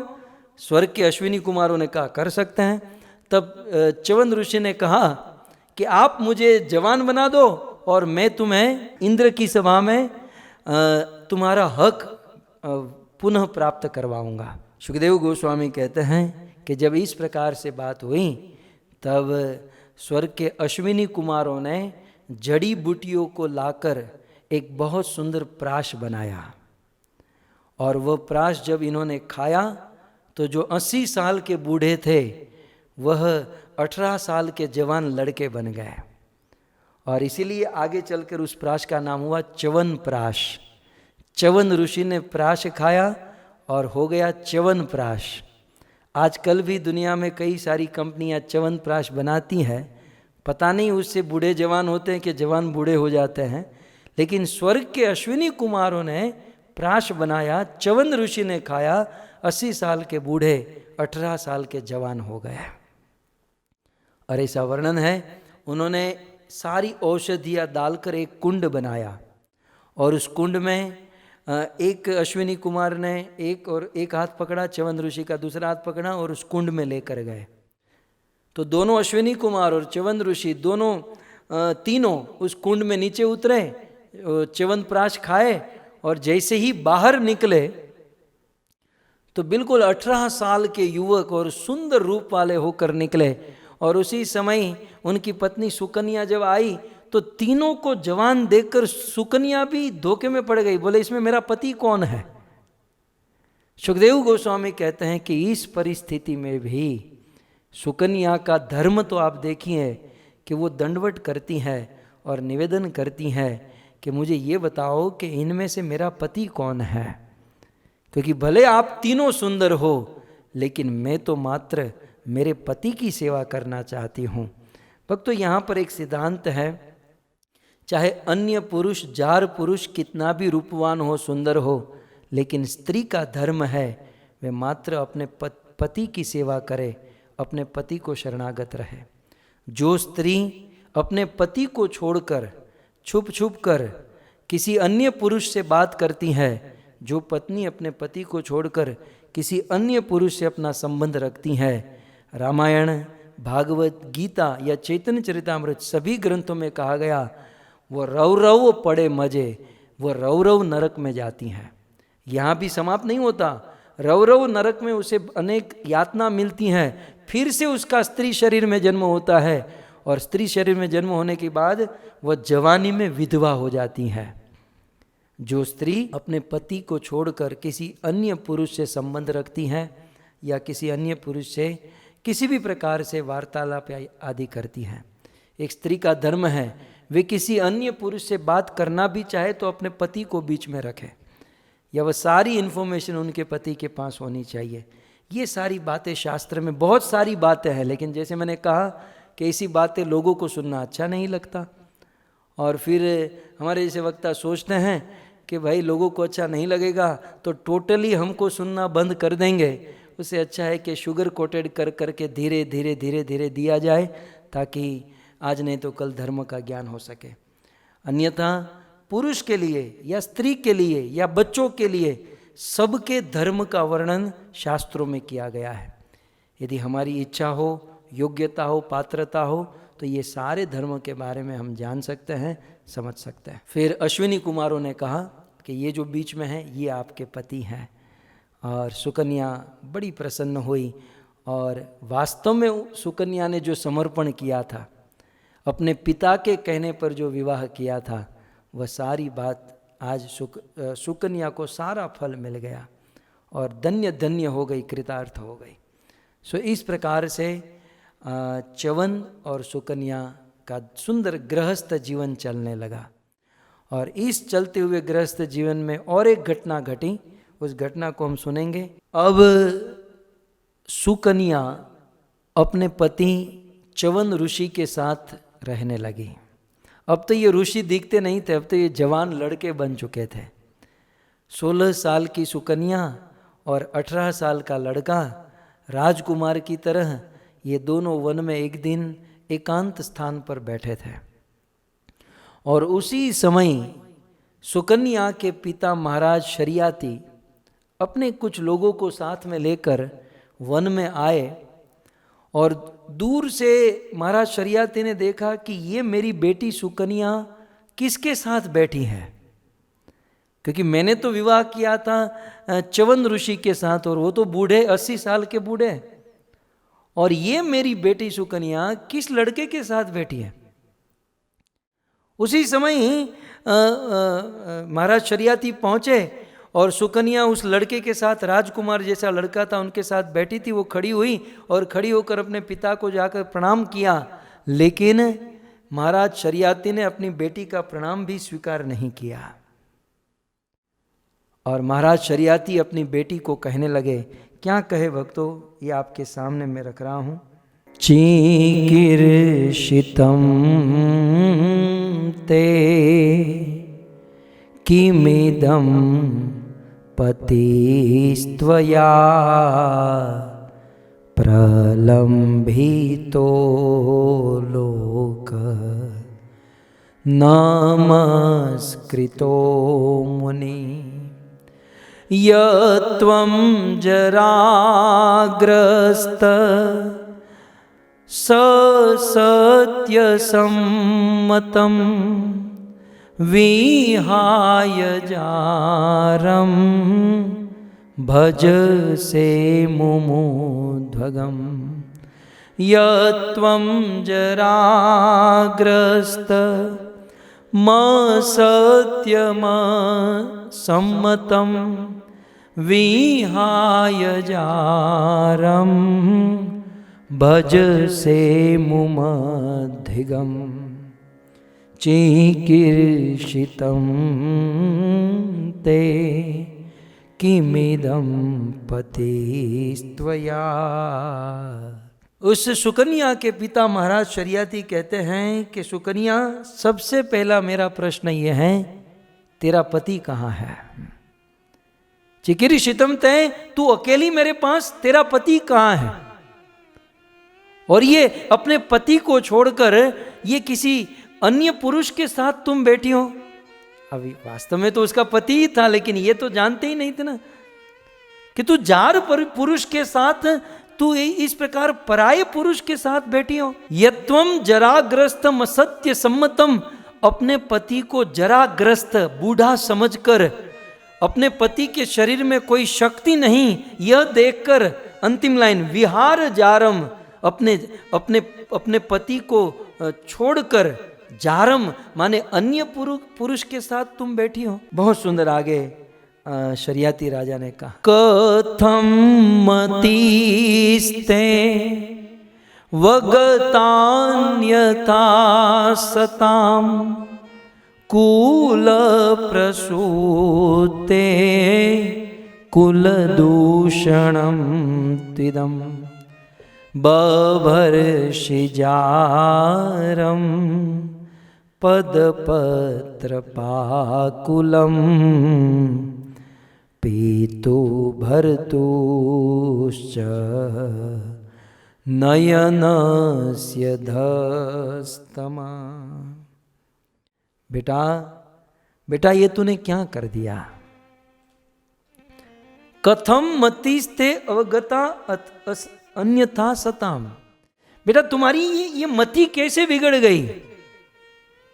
कुल प्रसूते, तुम्हारा जिस कुल में जन्म हुआ है, मतलब हमारे मनु महाराज के वंश में हम लोगों का जन्म हुआ है, हमारे वंश, हमारे कुल, हमारी परंपरा के लिए ये कार्य शोभा देता है। बिभर्षि जारम यद पत्रपाकुलम, हमारे कुल के लिए कितनी लज्जा की बात है कि अपने पति को छोड़कर अन्य पुरुष के साथ बैठी हो। मैं ज़्यादा तो क्या कहूँ भक्तों, इसका विस्तार तो बहुत हो जाएगा यदि करने जाएंगे, लेकिन अंतिम लाइन में शरियाती कहते हैं, पीतुश्च, तूने अपने पति को छोड़कर अन्य पुरुष के साथ बैठकर, पीतुश्च अपने बाप के कुल को और भर्तुश्च अपने पति के कुल को, तूने दोनों कुल को नयस्त अंधस्तम नरक में डाल दिया। भक्तों, एक स्त्री चाहे तो अपने पिता के कुल को और अपने पति के कुल को, दोनों कुल का उद्धार कर सकती है, और यदि स्त्री चाहे तो दोनों कुल को नरक में भेज सकती है। यहां पर महाराज शरियाती ने कहा, पितुश्च भर्तुश्च, भर्तार और पिता दोनों कुल को तूने नरक में डाल दिया। ये पूरा समाज स्त्री के ऊपर डिपेंड करता है भक्तों। स्त्री यदि शुद्ध है तो समाज शुद्ध है, स्त्री यदि अशुद्ध तो समाज अशुद्ध है। और इसीलिए भगवत गीता के प्रथम अध्याय में अर्जुन की चिंता तो यही थी ना भक्तों। अर्जुन ने यही कहा, अधर्म अभिभवात कृष्ण प्रदुष्यंति कुल स्त्रिय स्त्रीषु दुष्टासु वाष्णय जायते वर्ण संकर संकरो नरका येव कुल ज्ञान कुलस्य च पतंती पितरो येषा लुप्त पिंडो दकः क्रिया। कृष्ण, अधर्म अभिभवात, जब कुल की स्त्रियों में अधर्म आ जाएगा तो पूरा कुल का कुल ही बर्बाद हो जाएगा। इसलिए भक्तों ये बार बार कहा जाता है ना, स्त्रियों का संरक्षण करो, स्त्रियों की रक्षा करो। ये इसलिए कहा जाता है कि स्त्री का संरक्षण, स्त्री की रक्षा, इसलिए उनकी पवित्रता की रक्षा करो, क्योंकि स्त्री की पवित्रता के ऊपर ही पूरे परंपरा की पवित्रता चलती है। इसलिए यहां पर कहते हैं, दोनों कुल को तूने नरक में डाल दिया। भक्तों, आप इस बेटी की, सुकन्या की ऊंचाई तो देखो। आज की लड़की होती तो अपने पिता को डांटने लगती, पिताजी आप ये क्या बोल रहे हो। लेकिन धन्य है सुकन्या, धन्य है। इतना होने पर भी, सुकन्या की कोई गलती नहीं होने पर भी कुछ नहीं बोली। वो लड़का खड़ा होकर आया, ससुर जी को प्रणाम किया और कहा कि मैं ही च्यवन ऋषि हूं, ये तुम्हारी बेटी का कोई दोष नहीं है, मैं ही च्यवन ऋषि हूं। स्वर्ग के अश्विनी कुमार की कृपा से मैं जवान हो चुका हूं। तब जाकर महाराज शरियाती प्रसन्न हुए और महाराज शरियाती को संतुष्टि हुई कि नहीं, मेरे संस्कार, मेरा कुल, मेरा गुण आज भी मेरी बेटी में है। तो इस प्रकार से ऐसी घटना घटी और च्यवन ऋषि ने कहा कि मैं आपको यज्ञ कराऊंगा और मुझे जिस अश्विनी कुमार से के कारण ये जवान शरीर मिला है, उस अश्विनी कुमार को मैं यज्ञ का भाग प्रदान करूंगा। ये राजा तो प्रसन्न थे अपनी बेटी को जवान पति, और ये तो बड़े बड़े प्रसन्न थे। उन्होंने सुंदर यज्ञ करवाया और यज्ञ में अश्विनी कुमार को बुलाया और इंद्र ने जिस भाग से दूर कर दिया गया था, अश्विनी कुमारों को यज्ञ का भाग दिलवाया। लेकिन फिर भी इंद्र को अच्छा नहीं लगा और इंद्र अपना वज्र हाथ में लेकर आया और वज्र चलाने गया। तब च्यवन ऋषि ने अपनी भक्ति के बल से इंद्र के वज्र को स्तब्ध कर दिया, इंद्र के शरीर को स्तब्ध कर दिया। इंद्र मूर्ति की तरह खड़ा रह गया। अब इंद्र ने सोचा कि ये मूर्ति से बाहर आऊंगा या नहीं, निवेदन करने लगा, प्रार्थना करने लगा। तब च्यवन ऋषि ने कहा कि आज के बाद ये अश्विनी कुमार को स्वर्ग में बराबर का स्थान दोगे, अपने साथ बिठाओगे, तब मैं तुमको नॉर्मल कंडीशन में लाऊंगा, नहीं तो ऐसे ही मूर्ति बना दूंगा। इंद्र ने स्वीकार किया और अश्विनी कुमारों को अपना स्थान, अपना पद पुनः प्राप्त करवाया। तो इस प्रकार से मनु महाराज के ये पुत्र हुए शरियाती, 8वें पुत्र। तो 8 पुत्र की कथा हमने यहाँ पर सुनी। इस राजा शरियाती की कन्या सुकन्या, जिसका विवाह च्यवन ऋषि के साथ हुआ, महाराज शरियाती के 3 पुत्र हुए। अब सुनिए, महाराज शरियाती के 3 पुत्र, उत्तानबर्ही, भूरिशेन और आनर्त। इसी महाराज शरियाती के 3 पुत्र उत्तानबर्ही, भूरिशेन और आनर्त। आनर्त जो थे वो द्वारिका के राजा थे और उसकी कई परंपरा के बाद भगवान श्री कृष्ण द्वारिका के राजा बने। लेकिन द्वारिका के बहुत पहले सतयुग के जो राजा थे वो आनर्त थे और इसीलिए द्वारिका को आनर्त नगरी भी कहते हैं। श्रीमद् भागवत आप पढ़ोगे तो श्रीमद् भागवत के प्रथम स्कंद में आनर्तान स उपव्रज्य, द्वारिका को आनर्त कहा गया। ये इसी राजा आनर्त, महाराज मनु के पुत्र शरियाती और शरियाती के पुत्र हुए आनर्त। आनर्त के पुत्र हुए रैवत। महाराज रैवत के 100 पुत्र हुए, उनमें से ज्येष्ठ पुत्र का नाम था ककुदमी। तो महाराज रैवत के 100 पुत्र, ज्येष्ठ पुत्र ककुदमी जो कुशस्थली के राजा हुए। और ककुदमी की एक बहुत सुंदर कन्या हुई जिसका नाम था रेवती। सुंदर कन्या रेवती, और उनके लायक वर इस पृथ्वी पर कोई नहीं मिला। तब राजा रैवत अपनी ग्रैंड डॉटर या रेवती अपने ग्रैंडफादर महाराज रेवत के साथ ब्रह्मलोक में गए। उस समय शरियाती महाराज के परिवार को, मतलब शरियाती की ये जो परंपरा है, उनको ब्रह्मलोक तक जाने की छूट थी। वे अपने देह से अपने रथ को लेकर ब्रह्मलोक जा सकते थे। तो महाराज रेवत अपनी ग्रैंड डॉटर रेवती को लेकर ब्रह्मलोक में गए, यह ढूंढने के लिए कि आपने मेरी बेटी के भाग्य में कौन सा वर चुना है, कौन सा वर लिखा है। तो गए ब्रह्मलोक में। उस समय ब्रह्मा जी भजन कीर्तन में मस्त मग्न थे। तो राजा रेवत अपनी बेटी को लेकर कुछ देर तक वहाँ पर खड़े रहे, और जब भजन कीर्तन समाप्त हुआ तब ब्रह्मा जी की दृष्टि गई। ब्रह्मा जी ने स्वागत किया, रेवत उनकी कन्या को बिठाया। बोले आपके आने का कोई विशेष कारण? बोले हाँ। बोले ये मेरी बेटी रेवती हैं, ग्रैंड डॉटर रेवती हैं, और इनके लिए कोई योग्य वर नहीं मिल रहा है। अब आप ही बता दीजिए कि पृथ्वी में इनके लिए योग्य वर कौन सा है। ब्रह्मा जी ने पूछा होगा आपके ध्यान में कोई है ऑप्शन? तो राजा रेवत ने 10 लोगों का नाम लिया, फलाना ये। जब इस प्रकार से 10 लोगों का नाम लिया, ब्रह्मा जी जोर जोर से हंसने लगे। कहते हैं तदश्रुत्वा भगवान ब्रह्मा प्रहस्य तम उवाचः। ब्रह्मा जी हंसते हुए कहने लगे महाराज ये जो 10 वर आपके दिमाग में हैं कि भाई इनमें से किसी एक के साथ कराऊं, तो ये 10 में से आज कोई नहीं बचे हैं, क्योंकि ब्रह्मलोक की 1 सेकेंड पृथ्वी लोक के युग बीत जाता है।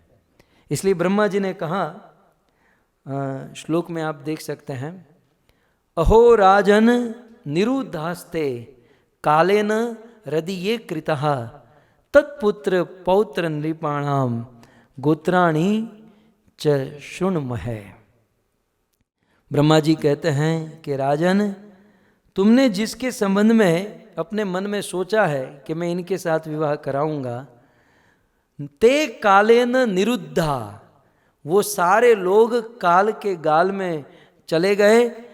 तत्पुत्र, आप जिनके नाम लेकर आए हो, इतना काल पृथ्वी पर बीत गया कि उनका विवाह भी हो गया। तत्पुत्र, उनके बच्चे भी हो गए, बच्चे के बच्चे हो गए, उनके नाती हो गए, और उनके वंश भी खत्म हो गया। महाराज पृथ्वी पर इतना टाइम बीत चुका है, और अभी भी यदि आप यहाँ पर बैठोगे तो फिर पृथ्वी पर कुछ नहीं बचेगा। इसलिए आप जल्दी जाओ और अपनी बेटी का विवाह कराओ। कहा किसके साथ विवाह कराऊं? तब अगले श्लोक में कहते हैं, कालो अभियात स्त्रीणा चतुर्युग विकल्पित तद्गच्छ देव देवांशो बल देवो महाबलः। बहुत काल, पूरा सतयुग बीत चुका है और पूरा द्वापर भी खत्म होने को आया, और द्वापर युग का अंत चल रहा है, और इस द्वापर के अंत में तुम्हारी बेटी के लायक एक ही वर है। और तत्गच्छ, तुम जल्दी उनके पास जाओ। बोले किसके पास? बोले देव देवांशो, बोले देवताओं के देव भगवान कृष्ण के अंश बल देवो। तो देव देव माने भगवान कृष्ण, और अंश माने भगवान कृष्ण के अंश बलराम जी प्रकट हो चुके हैं, और जो महाबलवान है। तो कहते हैं उस बलराम जी के पास जाओ और कन्यार तत् इदम राजन नर रत्नाय देहि भो, अपनी कन्या उसे प्रदान कर दो, क्योंकि भूरो भारावताराय भगवान भूत भावना। तो भगवान भूत भावन पृथ्वी के भार को दूर करने के लिए इस धरती पर आए हैं। अपनी कन्या बलराम जी के पास जाकर आप उनको सौंप दो। इस प्रकार से ब्रह्मा जी ने स्वयं राजा रेवत को कहा।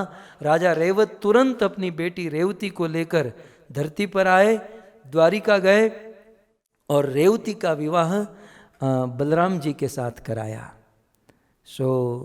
कथा आप सब जानते ही हैं कि बलराम जी की हाइट और रेवती माता की हाइट में बड़ा अंतर था, क्योंकि रेवती जी का जन्म सतयुग में हुआ, बलराम जी द्वापर युग के थे। तो युग के अनुसार खान पान, पराक्रम, शक्ति और हाइट में भी अंतर होता है। तो लगभग डबल हाइट थी बलराम जी को। जब अपनी पत्नी से बात करना होता तो ऐसे बात करते कि आज क्या भोजन बनाया है आपने, तो आप ठीक हैं। तो इस प्रकार चलो घर पर तो फिर भी चल जाता था, लेकिन जब किसी पार्टी में जाते, किसी के ब्याह में जाते, समाज में जाते तो लोग बड़ा हंसी मजाक करते थे। तो एक दिन बलराम जी का पारा गया और बलराम जी ने अपने हाथ में हल उठाया। बलराम जी का हल जानते ना, बलराम ने हल उठाया और हल को लंबा किया, रेवती के कंधे पर यहाँ फिक्स किया और जोर से खींचा तो रेवती माता की हाइट बलराम जी की हाइट की तरह हो गई। तो इस प्रकार बलराम लीला भी अद्भुत है। लेकिन बलराम जी की पत्नी रेवती का कनेक्शन मनु महाराज की परंपरा में है। सो मनु के पुत्र हुए शरियाती और शरियाती के पुत्र हुए आनर्त और आनर्त के कुकुदमी और कुकुदमी की बेटी हुई रेवती, जिसका विवाह बलराम जी के साथ हुआ। और बलराम जी के साथ विवाह करके महाराज कुकुदमी रेवत बद्रिकाश्रम में जाकर तपस्या करने चले गए। तो इस प्रकार मनु महाराज के 8 पुत्र हुए। अब मनु महाराज के 2 पुत्र की कथा बाकी रह गई। एक पुत्र नभग और दूसरे पुत्र इक्ष्वाकु। इक्ष्वाकु की कथा हम यहाँ नहीं कर पाएंगे। नेक्स्ट कथा जब होगी किसी की, तब हम राजा इक्ष्वाकु की कथा करेंगे। और इक्ष्वाकु की कथा में महाराज इक्ष्वाकु की परंपरा में भगवान रामचंद्र का जन्म हुआ। तो ये एक सेपरेट कथा है। ये मनु महाराज के ही पुत्र हुए इक्ष्वाकु और उस परंपरा में राम का जन्म हुआ। और यहाँ पर अब जो हम कथा सुनेंगे वो मनु महाराज के 9वें पुत्र, एक पुत्र हुए जिसका नाम था नभग। और महाराज नभग की कथा आइए हम प्रारंभ कर देते हैं। श्लोक से प्रारंभ करते हैं। बहुत सुंदर श्रीमद् भागवत का ये श्लोक है। सुखदेव गोस्वामी कहते हैं, आप सब इस श्लोक को गा सकते हैं। श्री शुक उवाच नाभागो नभगा पत्यम यम ततम भ्रातर कविम यविष्ठम व्यभजन्दायम यविष्ठम व्यभजन्दायम ब्रह्मचारिणमागतम। सुखदेव गोस्वामी कहते हैं नाभागो नभगा पत्यम। मनु महाराज के एक पुत्र हुए जिसका नाम था नभग। और महाराज नभग के वैसे तो 4 पुत्र थे, लेकिन नभग का एक बहुत सुंदर पुत्र हुआ जो सबसे छोटा था, जिसका नाम था नाभाग। तो नाभागो नभगा पत्यम, नभग के पुत्र हुए नाभाग।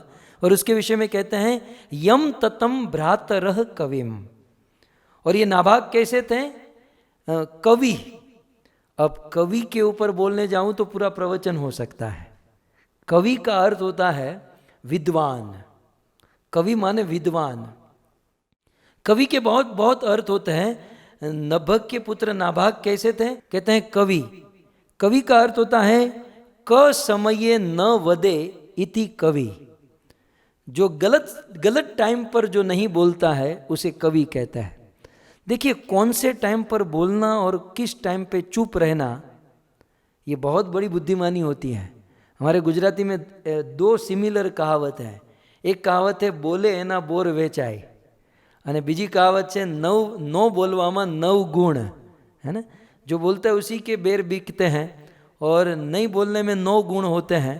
तो ये दोनों कहावत को यदि जोड़ो तो इसका सिद्धांत ये है कि कुछ समय पर नहीं बोलना ये बुद्धिमानी होती है और कुछ समय पर बोलना ये बुद्धिमानी होती है।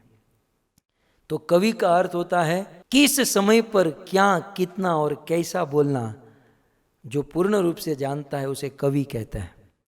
कवि का और एक अर्थ है कटु न वदे इति कवि। जो कड़वा न बोले। कुछ लोग बोलते हैं लगता है जहर निकल रहा है कि ये बोल रहा है। कुछ लोग मैंने देखे हैं, बहुत कम लोग देखे हैं, लेकिन कुछ लोग बोलते हैं बस ऐसा ही लगता है कि ये जहर निकल रहा है। तो कटु न वदे, जो कड़वा न बोले उसे कवि चाणक्य पंडित कहते हैं बोलो लेकिन मीठा बोलो। यदि सत्य भी बोलना है तो यदि मीठा है तो ही बोलो। तो कवि का पहला अर्थ है विद्वान। कवि का दूसरा अर्थ है जो क समय न वदे, उसे कवि कहते हैं। तीसरा अर्थ है कटु न वदे, कड़वा न बोले उसे कवि कहते हैं।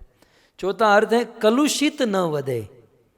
कलुषित माने जिसमें दोषपूर्ण भाषा न बोले उसे कवि कहते हैं, अर्थात गुणमयी भाषा बोले उसे कवि। पांचवा अर्थ है कल्याण पूर्वक वदे। क माने कल्याण, व माने वदे, जो कल्याण पूर्वक बोले उसे कवि कहते हैं।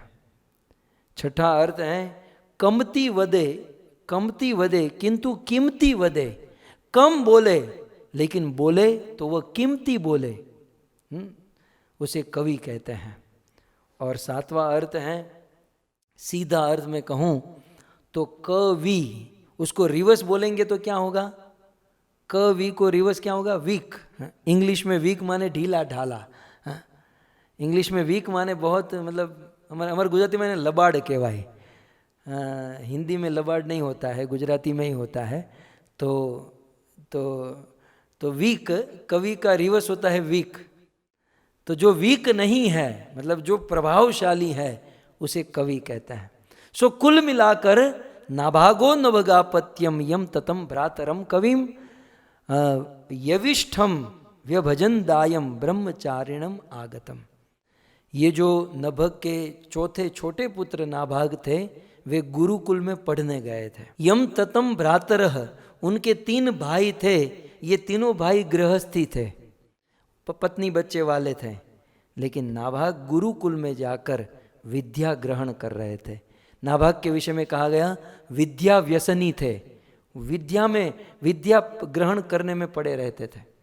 और इसीलिए ब्रह्मचारिणम आगतम, वे ब्रह्मचर्य व्रत का पालन कर रहे थे। गुरुकुल में ब्रह्मचर्य व्रत का पालन कर रहे थे। 5 वर्ष से लेकर 25 वर्ष तक प्रत्येक व्यक्ति को ब्रह्मचर्य व्रत का पालन करने की शिक्षा वेद प्रदान करता है। यदि हमने ठीक से ब्रह्मचर्य व्रत का पालन किया है तो आगे चलकर संन्यास हो या गृहस्थ हो, हमारा सफल हो सकता है।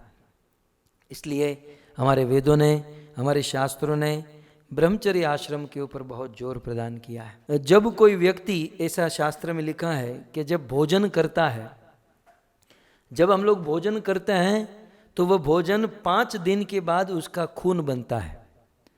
भोजन जब हम करते हैं तो 5 दिन के बाद उस भोजन का ब्लड खून बनता है। 10 दिन के बाद मांस बनता है।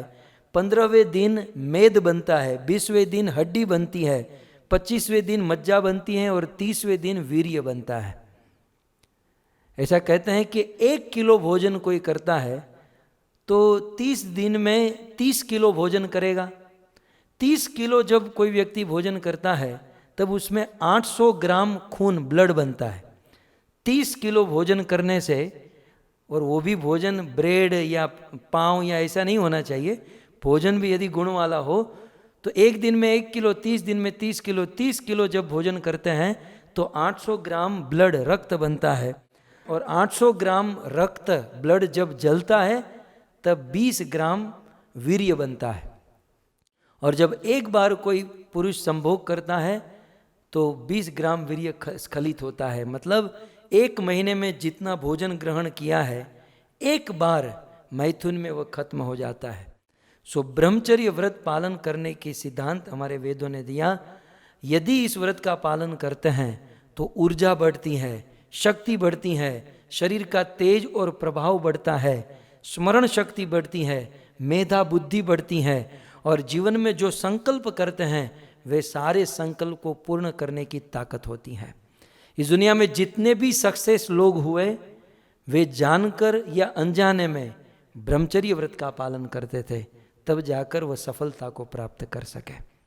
सो ब्रह्मचर्य व्रत संसार की वस्तु या फिर ब्रह्म को, भगवान को प्राप्त करने के लिए बहुत सपोर्ट करता है। ऐसा मैंने सुना है कि जो ब्रह्मचर्य व्रत का पालन करता है 80% भगवान को वैसे ही पा जाता है, फिर उसको केवल 20% ही मेहनत करने की आवश्यकता होती है। सो इस प्रकार से नभग के पुत्र नाभाग ब्रह्मचर्य व्रत का पालन कर रहे थे, जिस ब्रह्मचर्य व्रत को बड़े बड़े योगियों ने, मुनियों ने सराहा है। तो जब वे गुरुकुल में थे, उनके चारों भाइयों ने, उनके पिता नभग बूढ़े हो गए। महाराज नभग बूढ़े होने के कारण अब छोटा पुत्र तो गुरुकुल में ब्रह्मचारी था और 3 पुत्र जो थे उन तीनों भाइयों ने अपने पिता की संपत्ति का बंटवारा कर दिया। बंटवारा जानते ना, बांट लिया। जब संपत्ति को बांट रहे थे तो किसी ने कहा कि हम 4 भाई हैं तो पिता की संपत्ति के 4 हिस्से होने चाहिए। बोले पिता की संपत्ति के 4 होने चाहिए, लेकिन छोटा तो गुरुकुल में है और हम केवल 3 उपस्थित हैं, 3 भाग करो। बोले वो आएगा, गुरुकुल से आ जाएगा तो क्या करेंगे, जब आएगा तो हम देख लेंगे, अभी पिताजी की संपत्ति का 3 बंटवारा करो। अपने पिता नभग की संपत्ति का 3 बंटवारा करके तीनों भाइयों ने रख लिया। हालांकि ये अन्याय था, ये अधर्म था, ये गलत था, लेकिन कर लिया। कुछ समय के बाद छोटे भाई, छोटे पुत्र नाभाग गुरुकुल से लौटे तो उनको पता चला कि मेरे 3 भाइयों ने पिताजी की संपत्ति का बंटवारा कर लिया। तो नाभाग अपने तीनों भाइयों को बुलाए और मीटिंग हुई। यहाँ पर सुखदेव गोस्वामी कहते हैं अगले श्लोक में, भ्रातरो किम किम मह्यम भजाम पितरम तव त्वाम मार्यास्तता भांक्षम शुमा पुत्रक तदाद्रिता शुमाम पुत्रक तदाद्रिता। जब नाभाग ने अपने भाइयों को बुलाकर निवेदन किया, भ्रातरो किम मया भांगतम, हे मेरे भाइयों मेरा भाग कहाँ पर है। ये पहली लाइन में लिखा है। संस्कृत में क्या पूछा, भ्रातरो हे भाइयों, भांगतम मतलब मेरा भाग किम कहाँ पर है। तुमने अपना बंटवारा कर लिया, मेरा बंटवारा, मेरा भाग, दाई भाग कहाँ पर है। तब ये तीनों ने प्लान बनाया। अब देखिए ये तीनों छोटे भाई को कैसे कैसे क्या बताए, कैसे उनके साथ कपट कर रहे हैं। ये तीनों भाइयों ने कहा, नाभाग तुम तो गुरुकुल में पढ़कर आए हो, हमारे प्रश्नों का जवाब दो। बोले क्या प्रश्न है। बोले हमें ये बताओ, संपत्ति बड़ी है कि संपत्ति का मालिक बड़ा है। संपत्ति बड़ी होती है कि संपत्ति का मालिक बड़ा होता है। तब नाभाग ने कहा, शास्त्रों में लिखा है संपत्ति से उत्तम है संपत्ति का मालिक। और बात भी सत्य है कि 1 करोड़ की संपत्ति हो तो उस संपत्ति का जो मालिक होता है ना, उसकी वैल्यू 2 करोड़ की मानी जाती है। ये आप समझ लीजिएगा। जिसके पास 10 करोड़ है तो उस 10 करोड़ का जो मालिक होता है उसकी कीमत यदि लगाई जाए तो वो 20 करोड़ उसकी कीमत मानी जाती है। तो ये तीनों भाइयों ने कहा कि तुम तो गुरुकुल में पढ़कर आए हो, नाभाग बताओ कि संपत्ति बड़ी कि उसका मालिक बड़ा। बोले संपत्ति से बड़ा उसका मालिक होता है। तब ये तीनों भाइयों ने कपट करके कहा कि देखो हमने संपत्ति बांट ली है, मालिक को नहीं बांटा, तो संपत्ति हमने रखी है, संपत्ति का मालिक तुम रख लो। इसलिए लिखा है भजाम पितरम तव, तुम्हारे लिए हमने बचाया है। क्या बचाया, पितरम, ये बूढ़े बाप को हमने बचाया, ये बूढ़ा बाप तुम्हारे भाग में है।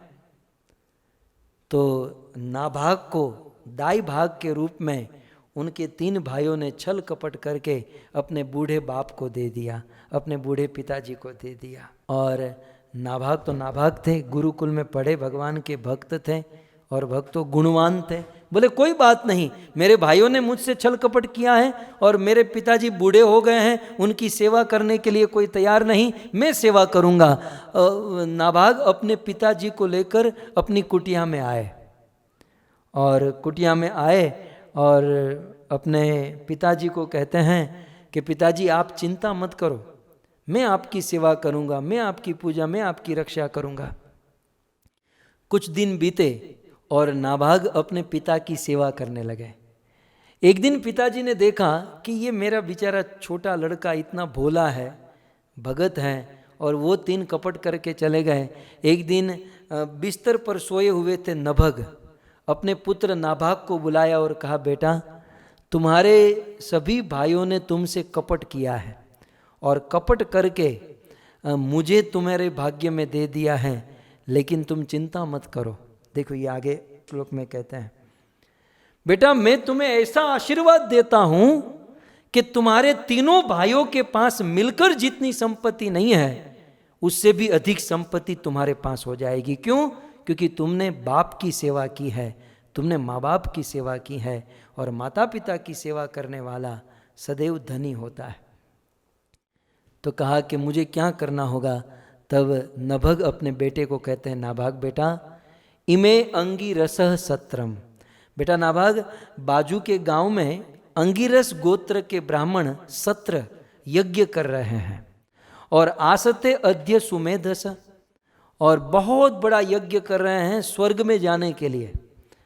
लेकिन उस यज्ञ में षष्ठम उपेत्यायः, लेकिन उस यज्ञ में हर छठे दिन वे गलती कर रहे हैं, वे मिस्टेक कर रहे हैं। बेटा नाभाग, तुम तो गुरुकुल में पढ़े लिखे हो, तुम तो गुरुकुल में ये सारे मंत्र जानते हो। बेटा नाभाग, तुम एक काम करो, तुम उस सत्र में जाओ और उनकी गलती को सुधार दो। नाभाग कहता है, पिताजी लेकिन वहां जाकर मुझे बोलना क्या है, मुझे क्या बताना है? तब उनके पिताजी उनको बताते हैं कि वहां जाकर तामस्त्वम संशय सूक्ते वैश्वदेवे महात्मनः।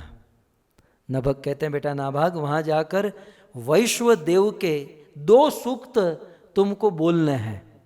वो जो मिस्टेक कर रहे हैं मैं जानता हूं, वहां जाकर वैश्वदेव के 2 सूक्त बोलने हैं, और जब तुम ऐसा बोलोगे तो वे ब्राह्मण उस यज्ञ को संपन्न कर लेंगे, और वे ब्राह्मण स्वर्ग में चले जाएंगे, और ते स्वर्यंतो धनम, जब वो स्वर्ग जाएंगे तो सारा धन वो तुमको प्रदान कर देंगे।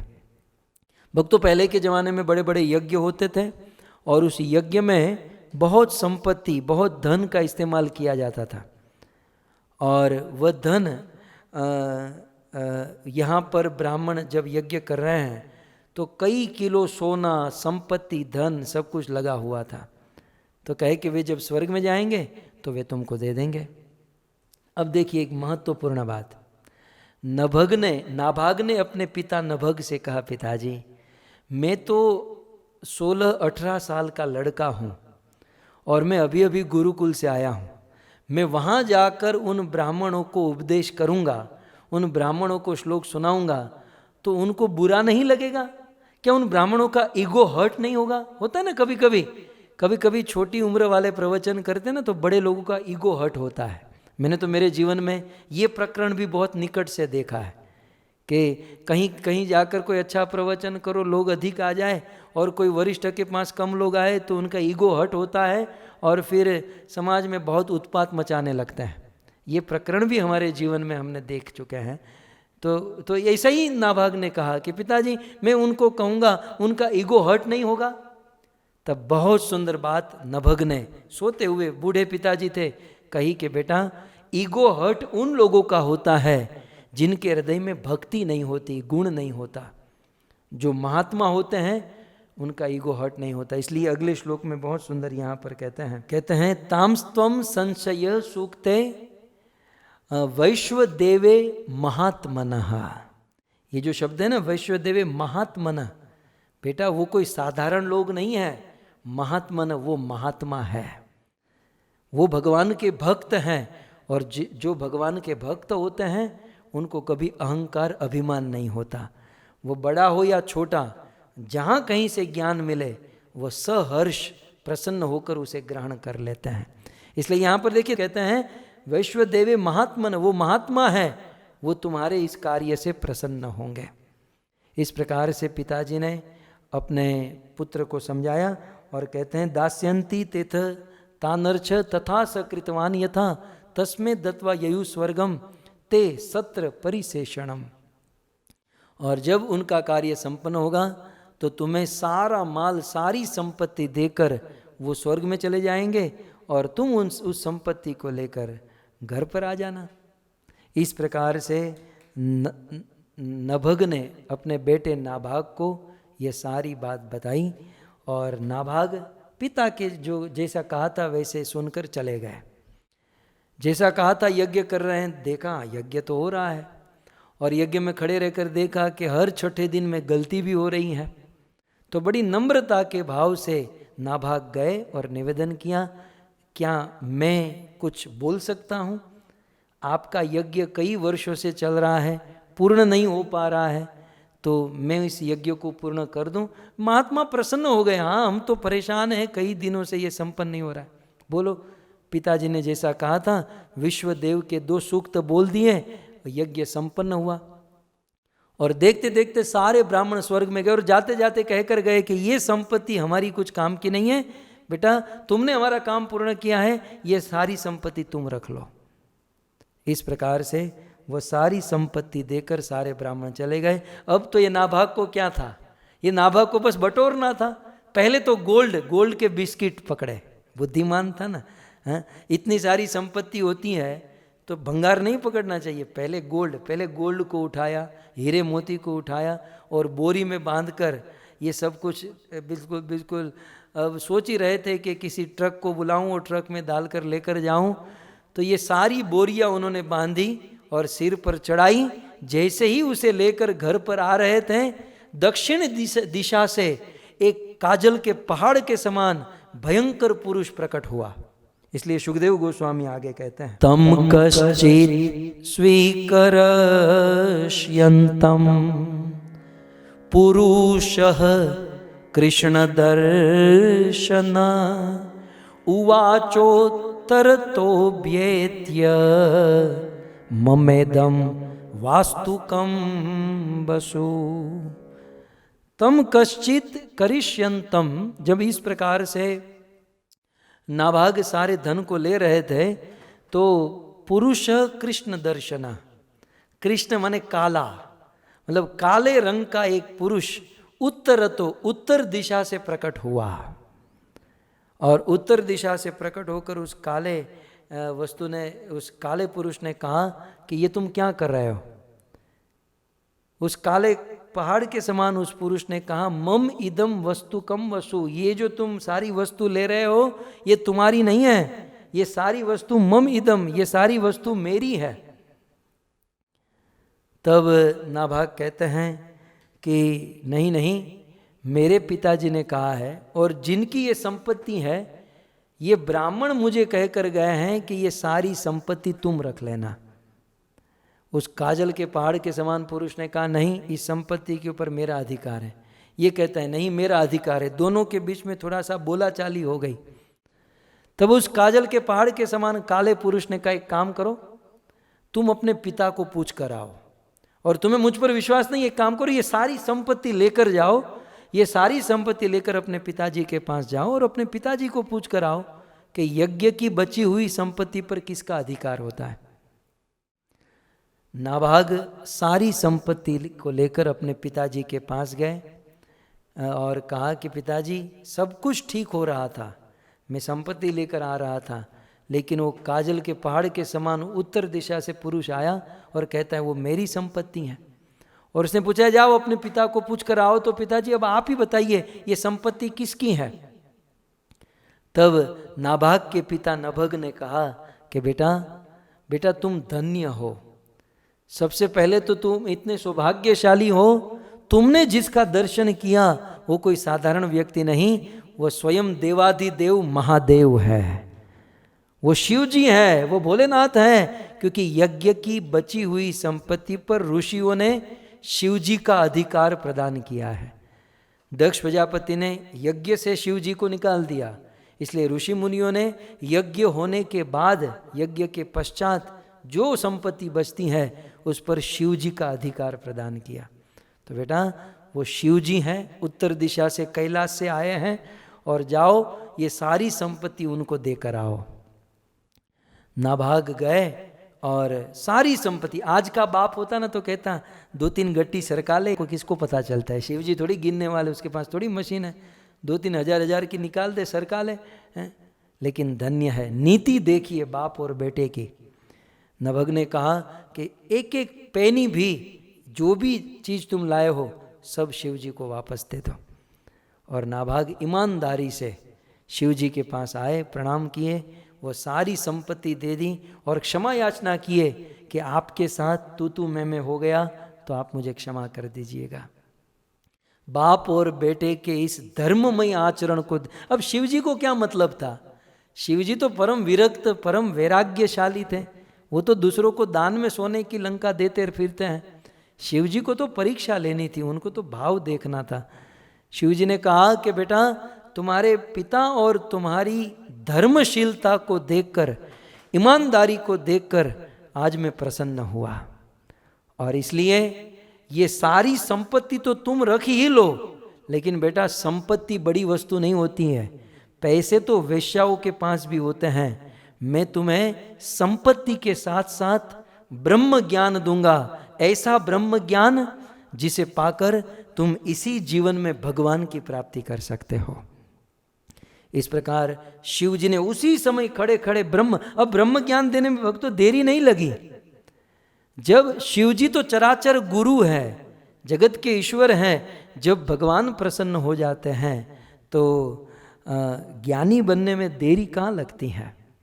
तो जरा भी देरी नहीं लगी, और शिव जी ने एक ही घड़ी में, एक ही सेकंड में नाभाग को सारा ज्ञान प्रदान कर दिया, और नाभाग परम ज्ञानी बन गए, परम ज्ञान प्राप्त किए, और इतनी संपत्ति कि अन्य 3 भाइयों के पास मिलकर जितनी नहीं थी उतनी नाभाग के पास हो गई।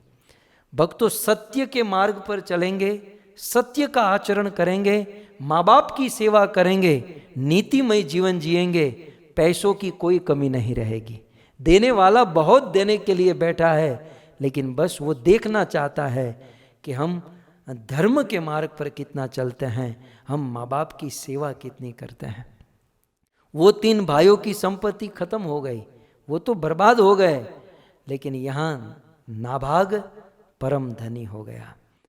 इतनी सी कथा, ये नाभाग और नभग की कथा सुनने का फल क्या है, श्रुति फल बताते हुए सुखदेव गोस्वामी ने इस श्रीमद् भागवत की इस 13वें श्लोक में कहा, य एतत् संस्मरेत् प्रातः सायं च सुसमाहित कवि भगवती मंत्रज्ञो गतिम चैव तथात्मना, गतिम चैव तथात्मना।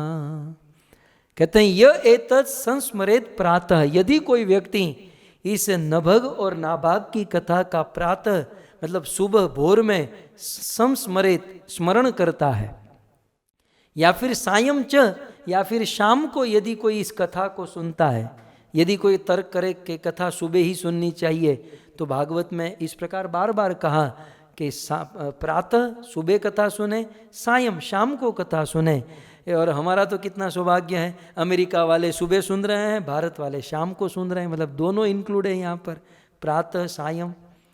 लेकिन कैसे? सुसमाहित, सुसमाहित माने अपने मन को लगाकर, सो मन लगाकर यदि नभग और नाभाग की कथा कोई सुनता है, मैं इसका फल बताते हुए कहते हैं कविर भवति मंत्रज्ञो। इस नभग नाभाग की कथा सुनने वाला सबसे पहले तो कविर भवति, वो कवि बन जाता है। अब कवि का अर्थ 7 अर्थ मैंने आपको बताए, कवि किसे कहते हैं, तो यह कथा सुनने वाला स्वयं विद्वान या कवि बन जाता है। और दूसरा मंत्रज्ञो, यह कथा सुनने वाला व्यक्ति मंत्र वेद शास्त्र या उनके मंत्र को जानने लगता है। फिर भी ये दोनों सेकेंडरी है, सबसे मुख्य बात के गतिम चैव तथात्मनः, जैसे नाभाग की गति हुई वैसे यह कथा सुनने वाले की गति हो जाती है। क्या गति हुई नाभाग की? नाभाग को सबसे पहले बहुत बड़ी मात्रा में धन मिला। यह कथा सुनने का फल क्या है? गतिम चैव तथात्मन, नाभाग जैसी गति मिलेगी। तो गति नाभाग जैसी मिलेगी। सबसे पहले क्या मिला? उनको धन मिला, दूसरा तत्व ज्ञान मिला, और भक्तों सबसे बड़ी बात नाभाग के जीवन में कहते हैं नाभाग को एक बहुत सुंदर पुत्र की प्राप्ति हो गई। इसलिए कहते हैं नाभागाद अम्बरीशो भूत। नाभाग के धर्ममय आचरण से, नीतिमय आचरण से भगवान प्रसन्न हुए और उनके पुत्र के रूप में महाभागवत अम्बरीश महाराज जन्म लिए। कई बार हमारे मन में होता है कि हमारे जीवन में भक्त का जन्म हो। भक्त उनके घर पर आते हैं जिनका जीवन धर्ममय होता है, नीतिमय होता है। नहीं तो फिर छल कपट करने वाले बच्चे पैदा होते हैं। गृहस्थ जीवन की सफलता उनके संतान माने गए हैं। कोई कितना भी प्रोग्रेस कर जाए, लेकिन संतान यदि गलत निकल जाए तो गृहस्थ जीवन फेल है। लेकिन भक्तों, नभग के नाभाग और नाभाग के पुत्र हुए अम्बरीश महाराज, और नाभाग के वहाँ अम्बरीश का जन्म इसलिए क्योंकि नीतिमय धर्ममय जीवन। हम भी हमारे जीवन में धर्म का पालन करेंगे, नीति का पालन करेंगे, हमारे घर पर भी अम्बरीश जैसे भक्तों का जन्म होगा। और अम्बरीश महाराज की भक्ति कैसी थी, क्या थे, इसकी कथा तो कल हम विस्तार से अम्बरीश महाराज की कथा सुनेंगे और अपने जीवन को धन्य करेंगे। आप सब भक्तों ने बड़े भाव से, बड़े प्रेम से अपना कीमती समय निकाल कर इस कथा को सुना। आप सभी भक्तों का धन्यवाद। मैं बार बार यही कह रहा हूँ कि आप सब भक्तों के भाव ही रिफ्लेक्ट होकर आते हैं। बाकी हमारे अंदर कोई ऐसी योग्यता नहीं है, लायकात नहीं है, लेकिन आपके भाव ही वाणी और शब्द बनकर आते हैं। तो तेरा तुझको अर्पण कर रहा हूँ, इसमें हमारा कुछ नहीं है। आप सभी भक्तों का धन्यवाद। आइए जय जयकार करते हुए आज के इस प्रसंग को हम विराम करें। ग्रंथराज श्रीमद् भागवतम महापुराण की, श्री कृष्णचंद्र भगवान की, शिल प्रभुपाद की, निताई गौर प्रेमानंदे।